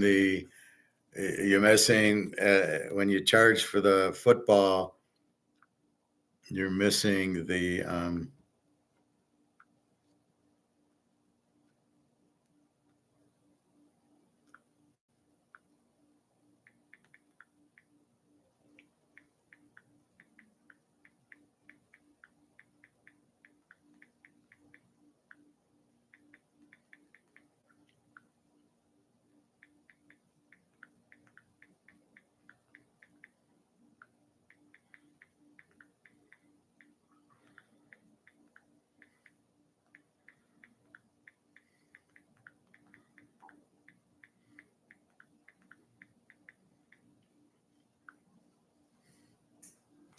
Daria's made it home.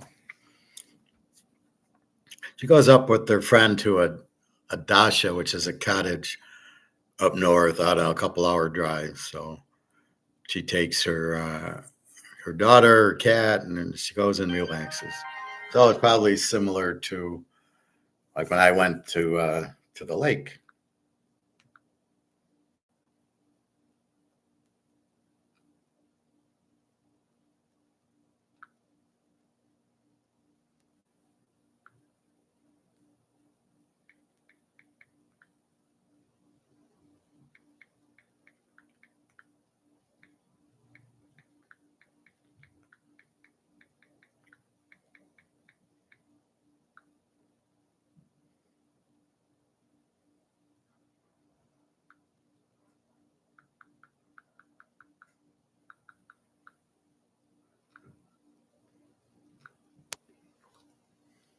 So you must understand what your market is, and you never want to lose your market once you get a market. That's the dumbest thing you can do. It's a good way to kill your business, which is what Vegas has done. Vegas has killed their business because they price things over their market. They didn't understand their market, which I don't know how they missed that. It was only there since like what, the 50s to about 1990. You had your market. Then some idiot says, let's charge for everything else. Let's totally go against how we created the market and let's fuck it up. And let's piss all the people off who are our market, who made us all these millions of dollars. We're greedy. We're going to charge for this and that and this and that. And okay. And now you lose. You've killed your market. Very good. Congratulations, Wall Street idiots. It's amazing how they're on Wall Street and they're so stupid. This is the problem with Trump and all his elected idiots. They're not, they're all incompetent. They don't understand anything. Trump doesn't understand tariffs. Tariffs will cause a depression. Doesn't get it. Look at 1930. What's so hard to see what happened in 1930? And oh yeah, we had tariffs in 1790 and 1800. That's because it was a very small, you were dealing with the British and it probably wasn't a big tariff, just big enough to make some money on it. But 20, 40, 60%, there's competition. We would deal with Britain and France, and that's probably it. There wasn't a whole, was there Germany back then in the 1790s that you were doing business with? Probably not. So tariffs worked back then, but they don't work now. You want free trade now and always. You never want to charge 1 cent of a tariff. You just have free trade. So basically, that's what you do. Pricing will kill your market, as it's doing, right? Vegas doesn't. Now, California's doing something similar. They're taxing their people to death and everybody's leaving. Why? Because it's too expensive. What they're doing is, again, catering to the whales. They're catering to Silicon Valley people and all these millionaires who have the money. So they try to tax them at 40%. Believe me, these guys don't want to pay tax. So you raise the tax so high, even though most of your people leave, the whales can afford it. But guess what the whales do? They don't stay either. They eventually leave. And you're ending up with nobody. You can't price everybody out. You can't just raise prices. It's the stupidest thing. Really, that's totally not, you must find the market, and that's, you can't just raise prices and say, well, we're going to charge this. It doesn't work. It's impossible. You can't do it. That's not how it works. You can raise prices a little, but not, you can't go from here to here and think you're not, that these people are, well, we'll just go over here and we'll look for another market. Well, we'll go to this market over here. They're not going to stay. People are smart. They want to pay X. We're looking to pay as little as possible for the good quality. So we'll pay for a steak. And as you rose the price, all right, we'll go to $10. You want $20, keep it. And you're going to lose the steak market until it's on sale.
Hang on just a second.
So again, the market, the markets are based on a fair trade. So we determine we like steak or hamburger or chicken or lobster or fish, whatever it is, and then we determine what we're willing to pay for it, which is what's called a fair trade.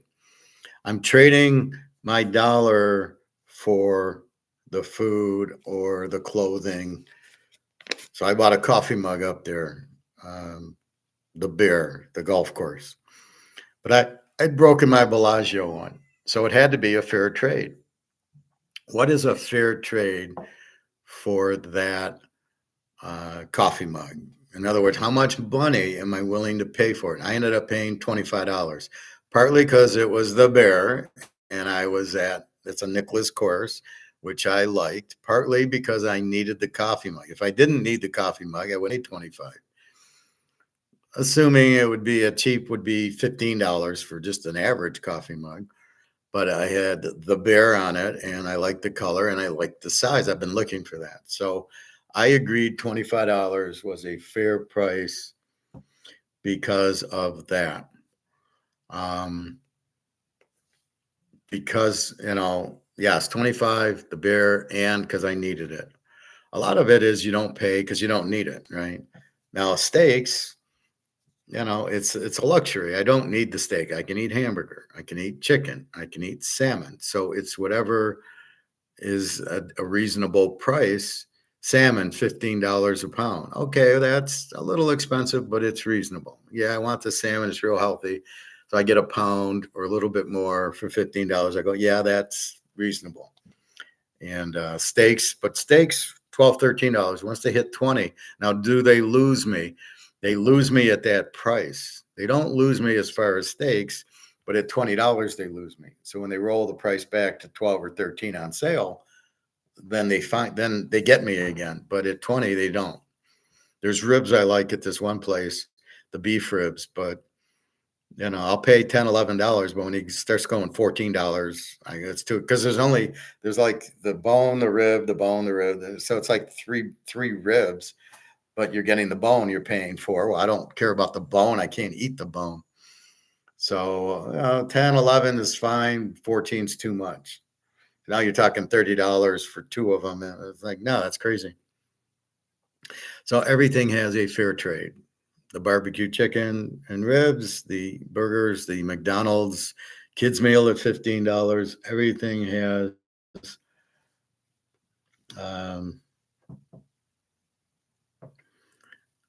I can do that also. So that's really what you're looking at is how much are you willing to do for a fair trade.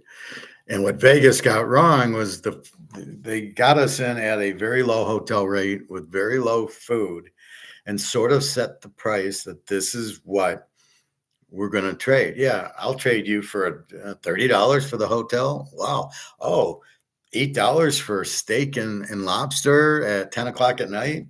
Fuck yes. You've locked your price in. You've set your market. $2 blackjack or $5 blackjack. Yeah, that set the price. So you're setting and we agree to it. Yes, I will do that. And that's the problem. And you've set that in. The food court should be cheap because they got you, and then the drinks should be cheap. And then all of a sudden they're reneging on what the fair trade is.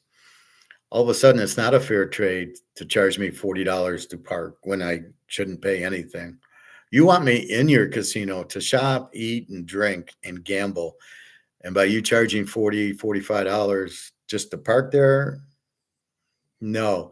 How many? So you might see 10 people coming in, but you're not seeing the 100 people that are leaving or not even coming. That's 100 people you've lost, and you've lost forever because they found another place where there's no parking fee. So all of a sudden they're parking at the Aladdin or some mall or something, and we're at the Tuscany and they're walking. And so people parking there, walking over instead to save $45. I'm sure they would do it. It's only a 5-minute walk. And you killed your market, and people will not park there. So you're not going to get the 45 anymore, but then you're pissing them off, and then you won't get the food and the drink and the gambling and the shopping. You want them in your casino to do all of that. And whoever came up with this brilliant idea should be fired. Anyway. So I'm going to show you our guy, our new favorite. I showed you the chess game, I think, yesterday, which is very interesting. Each of the pieces represent different type of people. Let's go.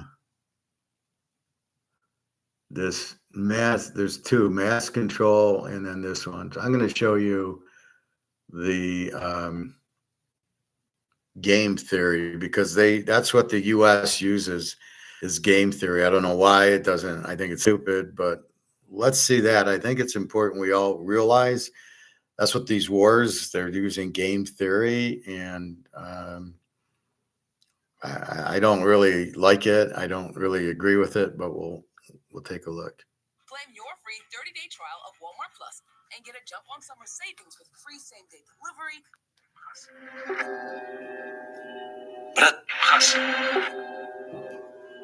Bratан, you need to know about game theory. Why? You will manage this life better. Handling your wife, handling your business, and handling the war that might be coming. Game theory makes the cut between rich and poor, life and death, winners and losers. Откуда знаешь? In prison. It's all based on the prisoner's dilemma. You learned this from the war? I learned it from the Suki. Rent Corporation in 1950 was studying game theory to beat the Soviets. Cold War, brother. Mm-hmm. That year, two mathematicians came up with a game called the prisoner's dilemma. It is a metaphor for the mechanics of the Cold War. But you can also see the same dynamics in economy or nature. I want to play, блядь, давай. You need to understand the rules. Ready? Я готов, дядька, давай, поехали. You and another person are sitting in different prison cells. You don't see each other. Now you get interrogated many times.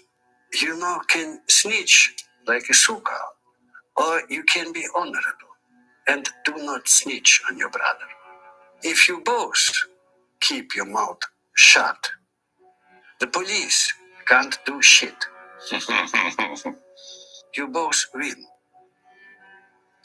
Symbolically, 3 gold coins. If one is honorable and the other one is a snitch, then the snitch gets a reward by the system.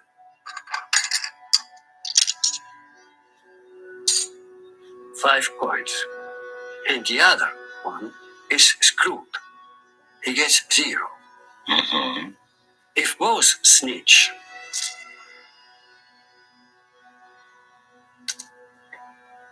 both get 1 coin. The interrogations start, and after each round, you will hear if the other guy was honorable or if he snitched. The goal of the game is simple. Get as many coins as you can. Okay, understood. Best strategy is to snitch. You get 5 coins. Not so quick. Remember, this game lasts many rounds. If the other player sees that you are snitching, then he will do the same in the next round. And you only get 1 coin, and he gets 1 coin. But you both could have 3 coins each when you would have been honorable. Honor makes you more money than dishonor. Yes, but only if both players have it. С чем это связано с Третьей мировой, я не догоняю что-то. Look at the Cold War.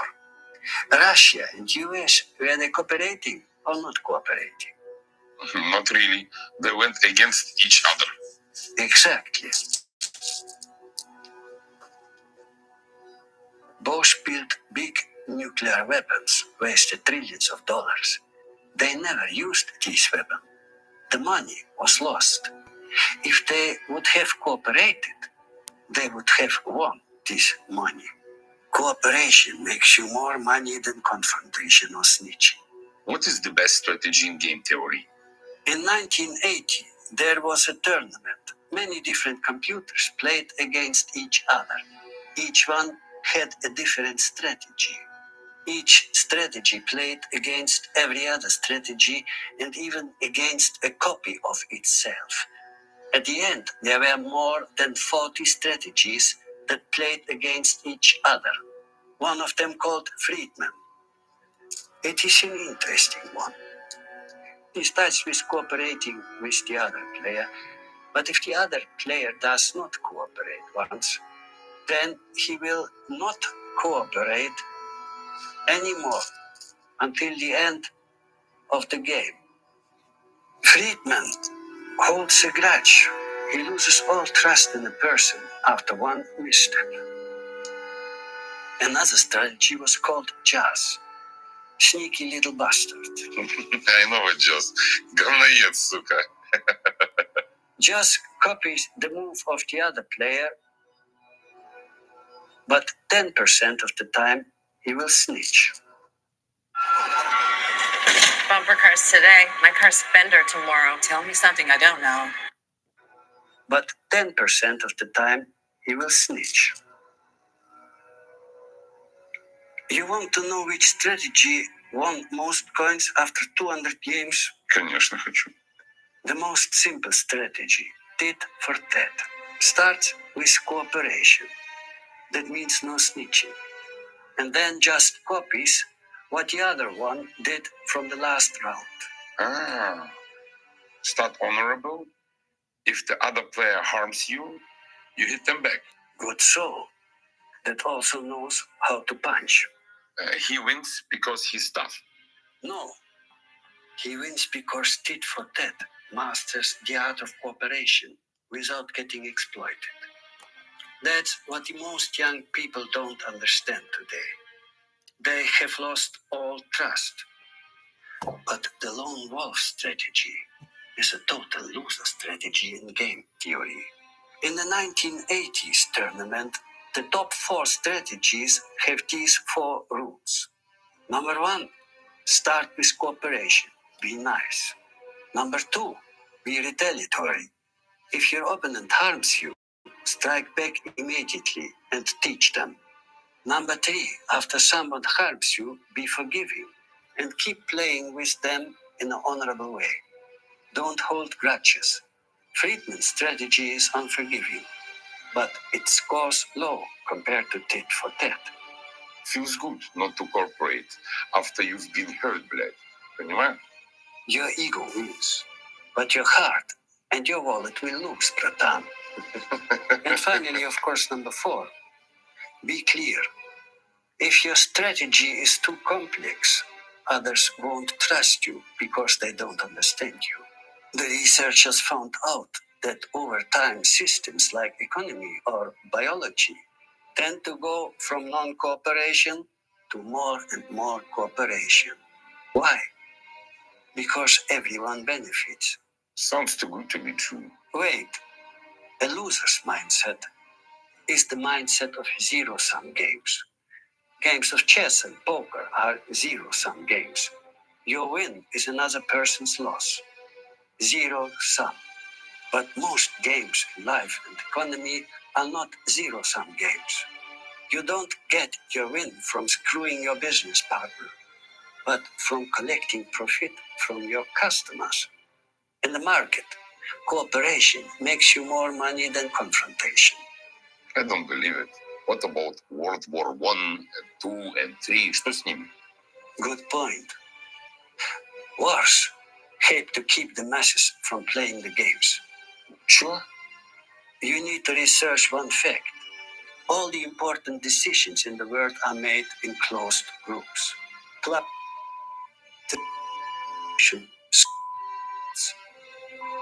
club, over 1 million members in these societies, and the masses have never heard of them.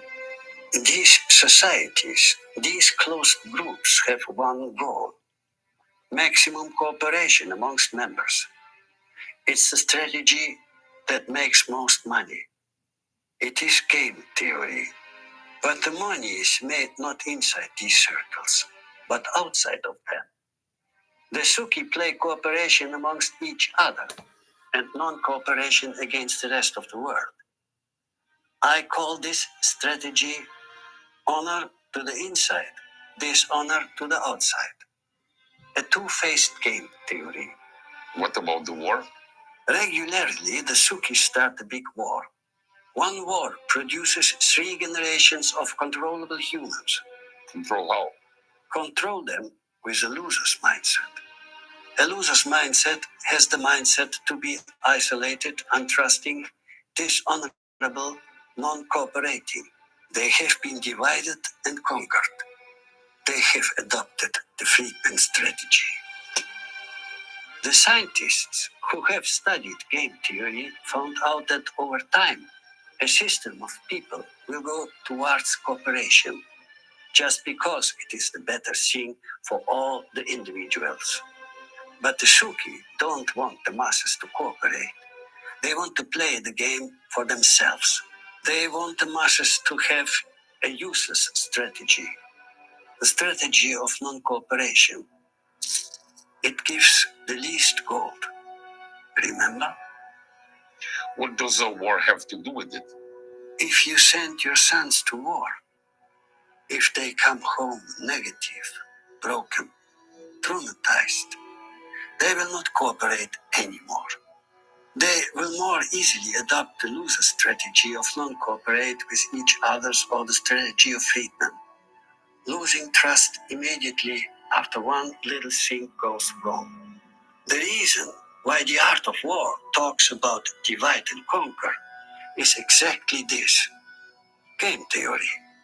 By no means follow the Suki in their cry for war. Don't listen to the narratives. Find like-minded people. Be honorable. Be forgiving. Play tit for tat. Or the upgraded version, generous tit for tat. The most effective game theory strategy to bring home the gold. How does it work? Be 10% more forgiving than regular tit for tat. If you want to prosper, you need to cooperate, Pradhan. That is the reason we have built the Ring of Green. Cooperation, protection, and wealth in grim times. And unlike the Suki, we don't exploit the sheep. We don't play zero-sum games. Honor is never a zero-sum. Плохой на власть. Honor will come. Be honorable.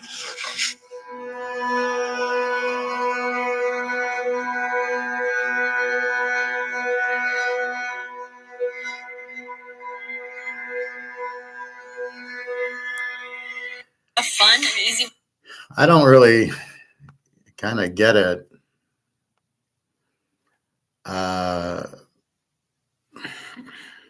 What is game theory? What is that practical in real life? somebody's going to snitch and somebody's not, and where does that apply? I don't. You just businesses are businesses. They put out the product, you buy it, and you sell it. You go to work, you buy it and sell it. So I don't really even get the game theory. I know they use it for war, but I don't even get how that works.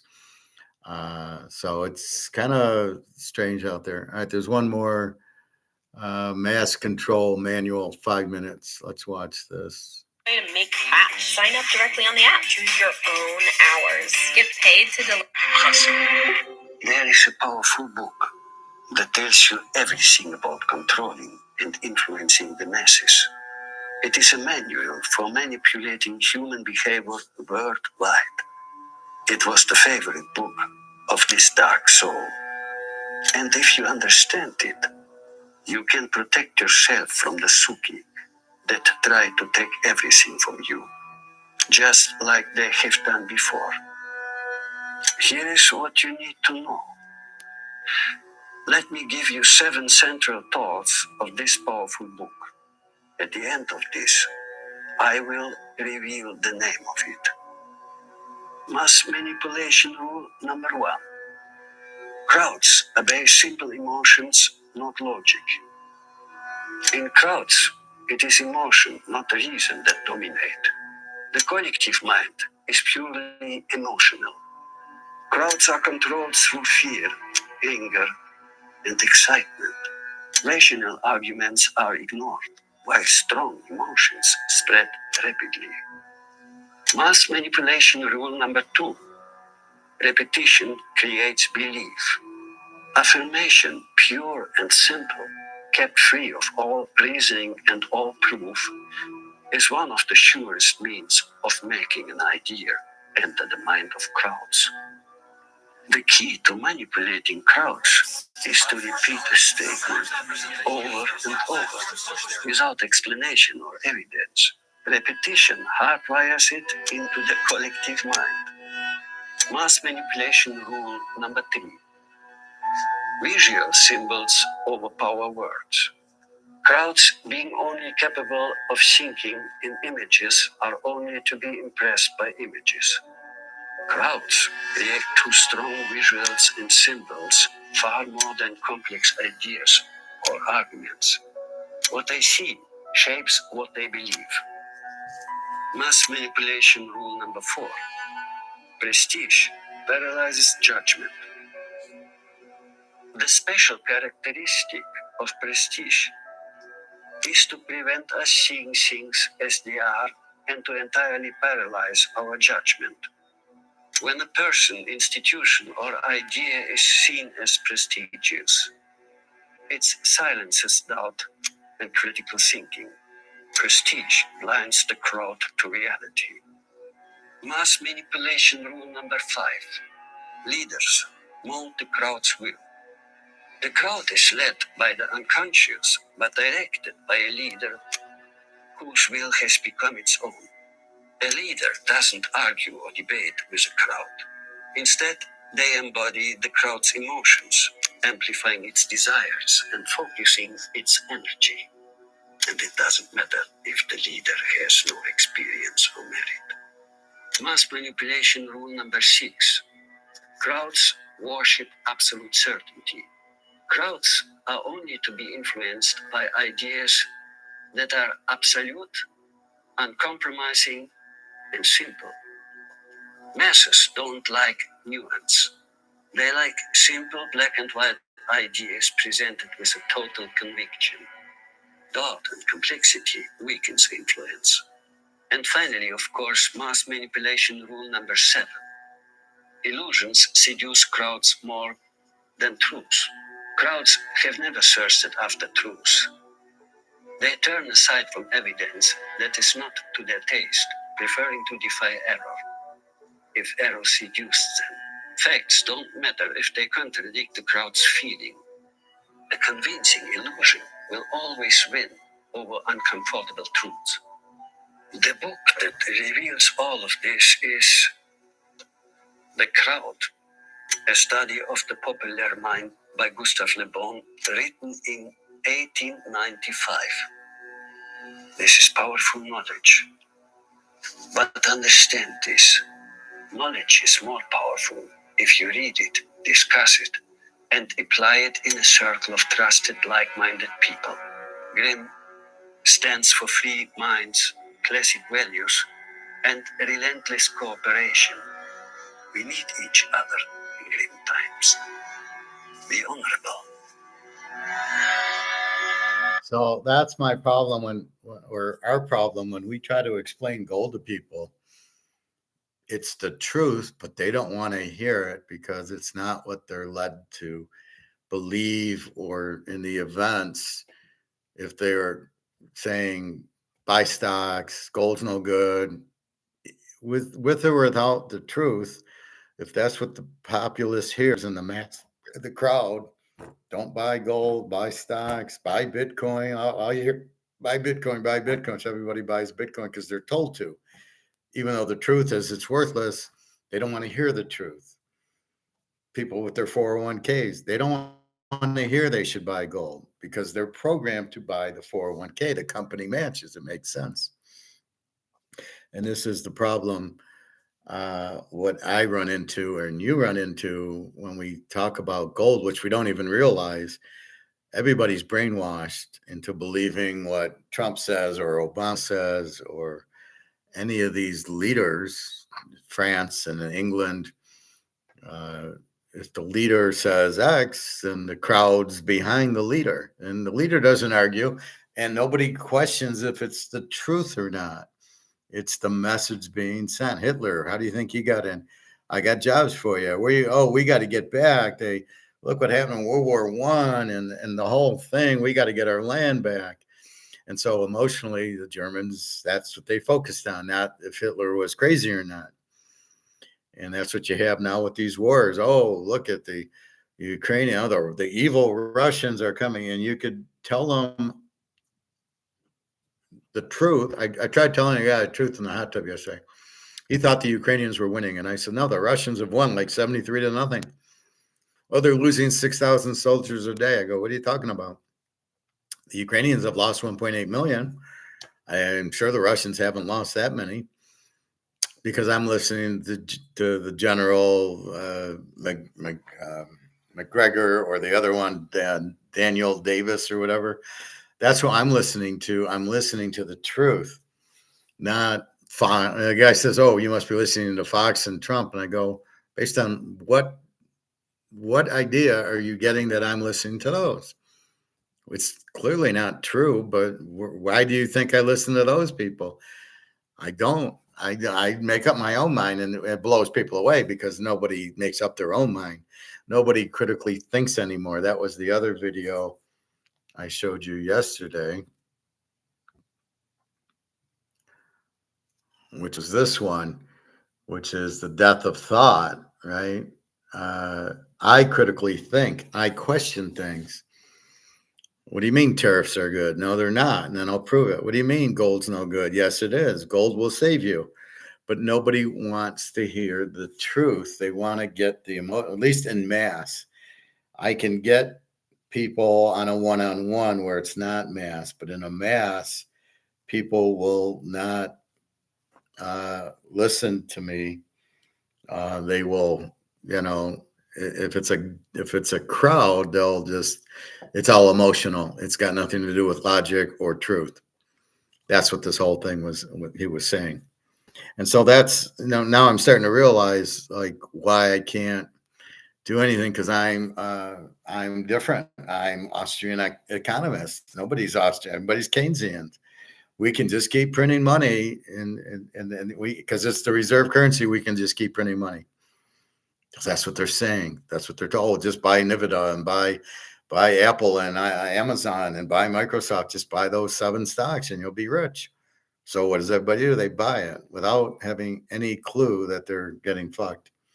So that's really the key to it, is this whole thing with masses. And that's, I think, why I'm so good at the football and the gold and stuff. Football, I'm not listening to anybody, and I advise you not to listen to anybody, to do it on your own. That's what I'm trying to teach you. This is what we look at: the quarterback, the defense. How did I pick Iowa State? I didn't listen to any idiot on ESPN or anybody. I just sat there and said, If the game's even, take the dog. And that's exactly what I did. And the dog happened to win, but even if they didn't, they weren't gonna lose by 9. Ohio State, Texas under. I'm not listening to Arch Manning for the Heisman. He's not even probably the best quarterback in the conference. I'm sure the Alabama quarterback will be good with DeBoer and some of these other quarterbacks. The Tennessee quarterback will be good. But the point is, you make it independent. But what do they do to you? The mass is, Arch Manning for the Heisman. He's the number 1 pick in the draft. The guy hasn't even played yet. He got 9 touchdowns and 2 interceptions last year. That's it. And what did he play? 2, 3 games? Didn't even play in the playoffs. Didn't play in the championship games. Wasn't good enough. He's going to be your Heisman Trophy winner in the first pick in the draft? Really? Okay, let's see him against Ohio State. Then they prove it to me if he's really a superstar or really a bust, and I'll watch it in the game, and I'll go, yeah, just like Prime Jr. in the pro. I'm Cleveland. I'm saying he's not good because I watched it at Colorado. And where do you find superstar? But I do say Penix, and I do say Daniels because I see it in college. And this other Daniels on Kansas looked really good yesterday. So when you're watching them control the game, you go, yeah, he's good. But you're watching it. You're not listening to the outside tell you he's good. You're watching it, and because you know how to pick and you know how to analyze, you choose that guy, and that's what you're doing. So anyway, this channel is called The Grim, and very interesting. And I like the way it's not too long, and I like the way the guy taught, and the other guy but why, and it sounds like a couple of Russian guys, but they really make sense. And the first one with the game theory, it's best to just have a business and treat your customers nice, basically is what he's saying. But I don't know how it gets into war. I don't really see how that has anything to do. I don't really follow it. Anyway, that's what we're doing. Mark McGuire, I showed you yesterday. So the LBMA is blowing up. China and BRICS has all these gold suppositories in Saudi Arabia and India and Dubai and Hong Kong and Singapore and Russia and Shanghai. And so they're going to just start trading in gold, gold bars. You need ownership, and it'll be physical prices will emerge. And they're just going to blow away COMEX because it's not real. You can't get the gold. They won't deliver the gold. They're going to say, screw you. We got physical that you want it. We'll give it to you. And that's the difference. So I see that COMEX getting blown up. It was good for a time, but if Vegas can go away, so can COMEX. COMEX served at a time the price fixed the gold, but it doesn't serve it anymore. Everybody's wise. You need gold and silver. And again, I'm telling you what I'm telling you, the truth, what I learned in my master's program, and it's real. And the dollar is worthless. And I'm telling you, now you see the UK collapsing, the US collapsing, all the countries with the dollars collapsing. So that's what's happening. So I'm telling you what's really happening, not what CNBC or Fox or any of these stations bullshit you with. The stock market is not in good shape. The economy is not in good shape. Get out. That's what I try to tell you. Get out of stocks because it's paper. So you need to do that. If you can do that, great. If you can't do that, you better at least get rid of half your stuff into gold and silver if you can't sell your stuff. But I said to the lifeguard yesterday, so this guy's harassing me in the hot tub. Oh, I saw you with the other guy, and you said you're the smartest guy in the room. And I go, I am the smartest guy in the room. I mean, most of these people are a bunch of idiots. And I go to the lifeguard, look what I got to put up with because I'm honest. And I said, but if you get into this situation, just walk away. I can't control what comes out of that guy's mouth. I can only control what comes out of my mouth. And this guy just wants to keep arguing with me. So my brother was like that. He just would argue to argue, and he'd change the subjects to try to win, which he couldn't do. And so I told the lifeguard, you just walk away. That's all you can do. And with that, I think I'll have a quick lunch, and then the pool closes at 4:30. So I'm going to go do my workout and go. Lately, I've been going to the putting green and chipping, and my back's a lot looser. I was able to hit through the ball for first time in a long time. So you get rid of the scar tissue by swinging and hitting. My back's a little better. My feet are great. So I'll do that. And then I've been walking the lake at night. So it's been a nice trying to get in shape. And that's about it. So Dario was up north, is now back. So she's home. So that's good. I'm glad she's home safe. And she actually told me she was going. So I didn't worry about her for 3 or 4 days when I don't hear from her. So now I think she's catching on. He just wants to know where I am, not to be mean or hurt me, but because he cares about me. So anyway, I got some business to do with her, and then I'm eating, and then I'm going swimming. So have a good day, everybody. Again, the baseball picks for today. Well, Scanes is already gone. Philly's probably gone. The Mets, Baltimore, Texas, San Diego under, or the Dodgers under 8 in Arizona. Those are the picks today. Football, we hit our one game. Iowa State plus 9.5, 9.5 is in. The free pick is Ohio State, Texas under. 2 great defenses, 2 weak quarterbacks. At least we don't know who they are. The Ohio State quarterback is from Alabama, who couldn't beat out Milrose. How good can he be? And Arch Manning couldn't beat out Ewers. How good can he be? So we're getting 2 backup quarterbacks and killer defenses. So that's what we're doing. We'll be back. So college week 1, you can buy it, $75. You'll see who I took Iowa State with. You got the free pick, Ohio State, Texas under, and then the other picks. And I will start putting them out now that I'm getting a feel for it. It's a full slate. It goes till 9/1. So you get games actually from today to 9/1. So that's what you have there. So be good.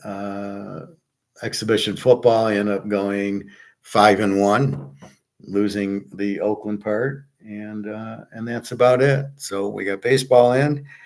NFL was on a break for two weeks for God knows why, and college football is just starting. Nothing today.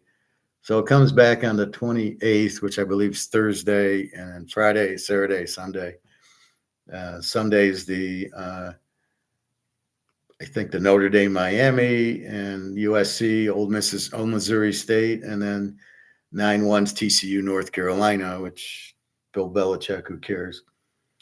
And that's it. So college football will start posting probably Tuesday or Wednesday. I'll post the picks. And I always like to see what happens in the first week, which we saw. So that's good. All right. Anything else? www.teaserking.com. Go to the purchase picks. Purchase you want the week, $75. My normal guys, just send me an email if you have questions or comments. And that's it. So have a good day and enjoy. All right. Take care, everybody. www.teaserking.com.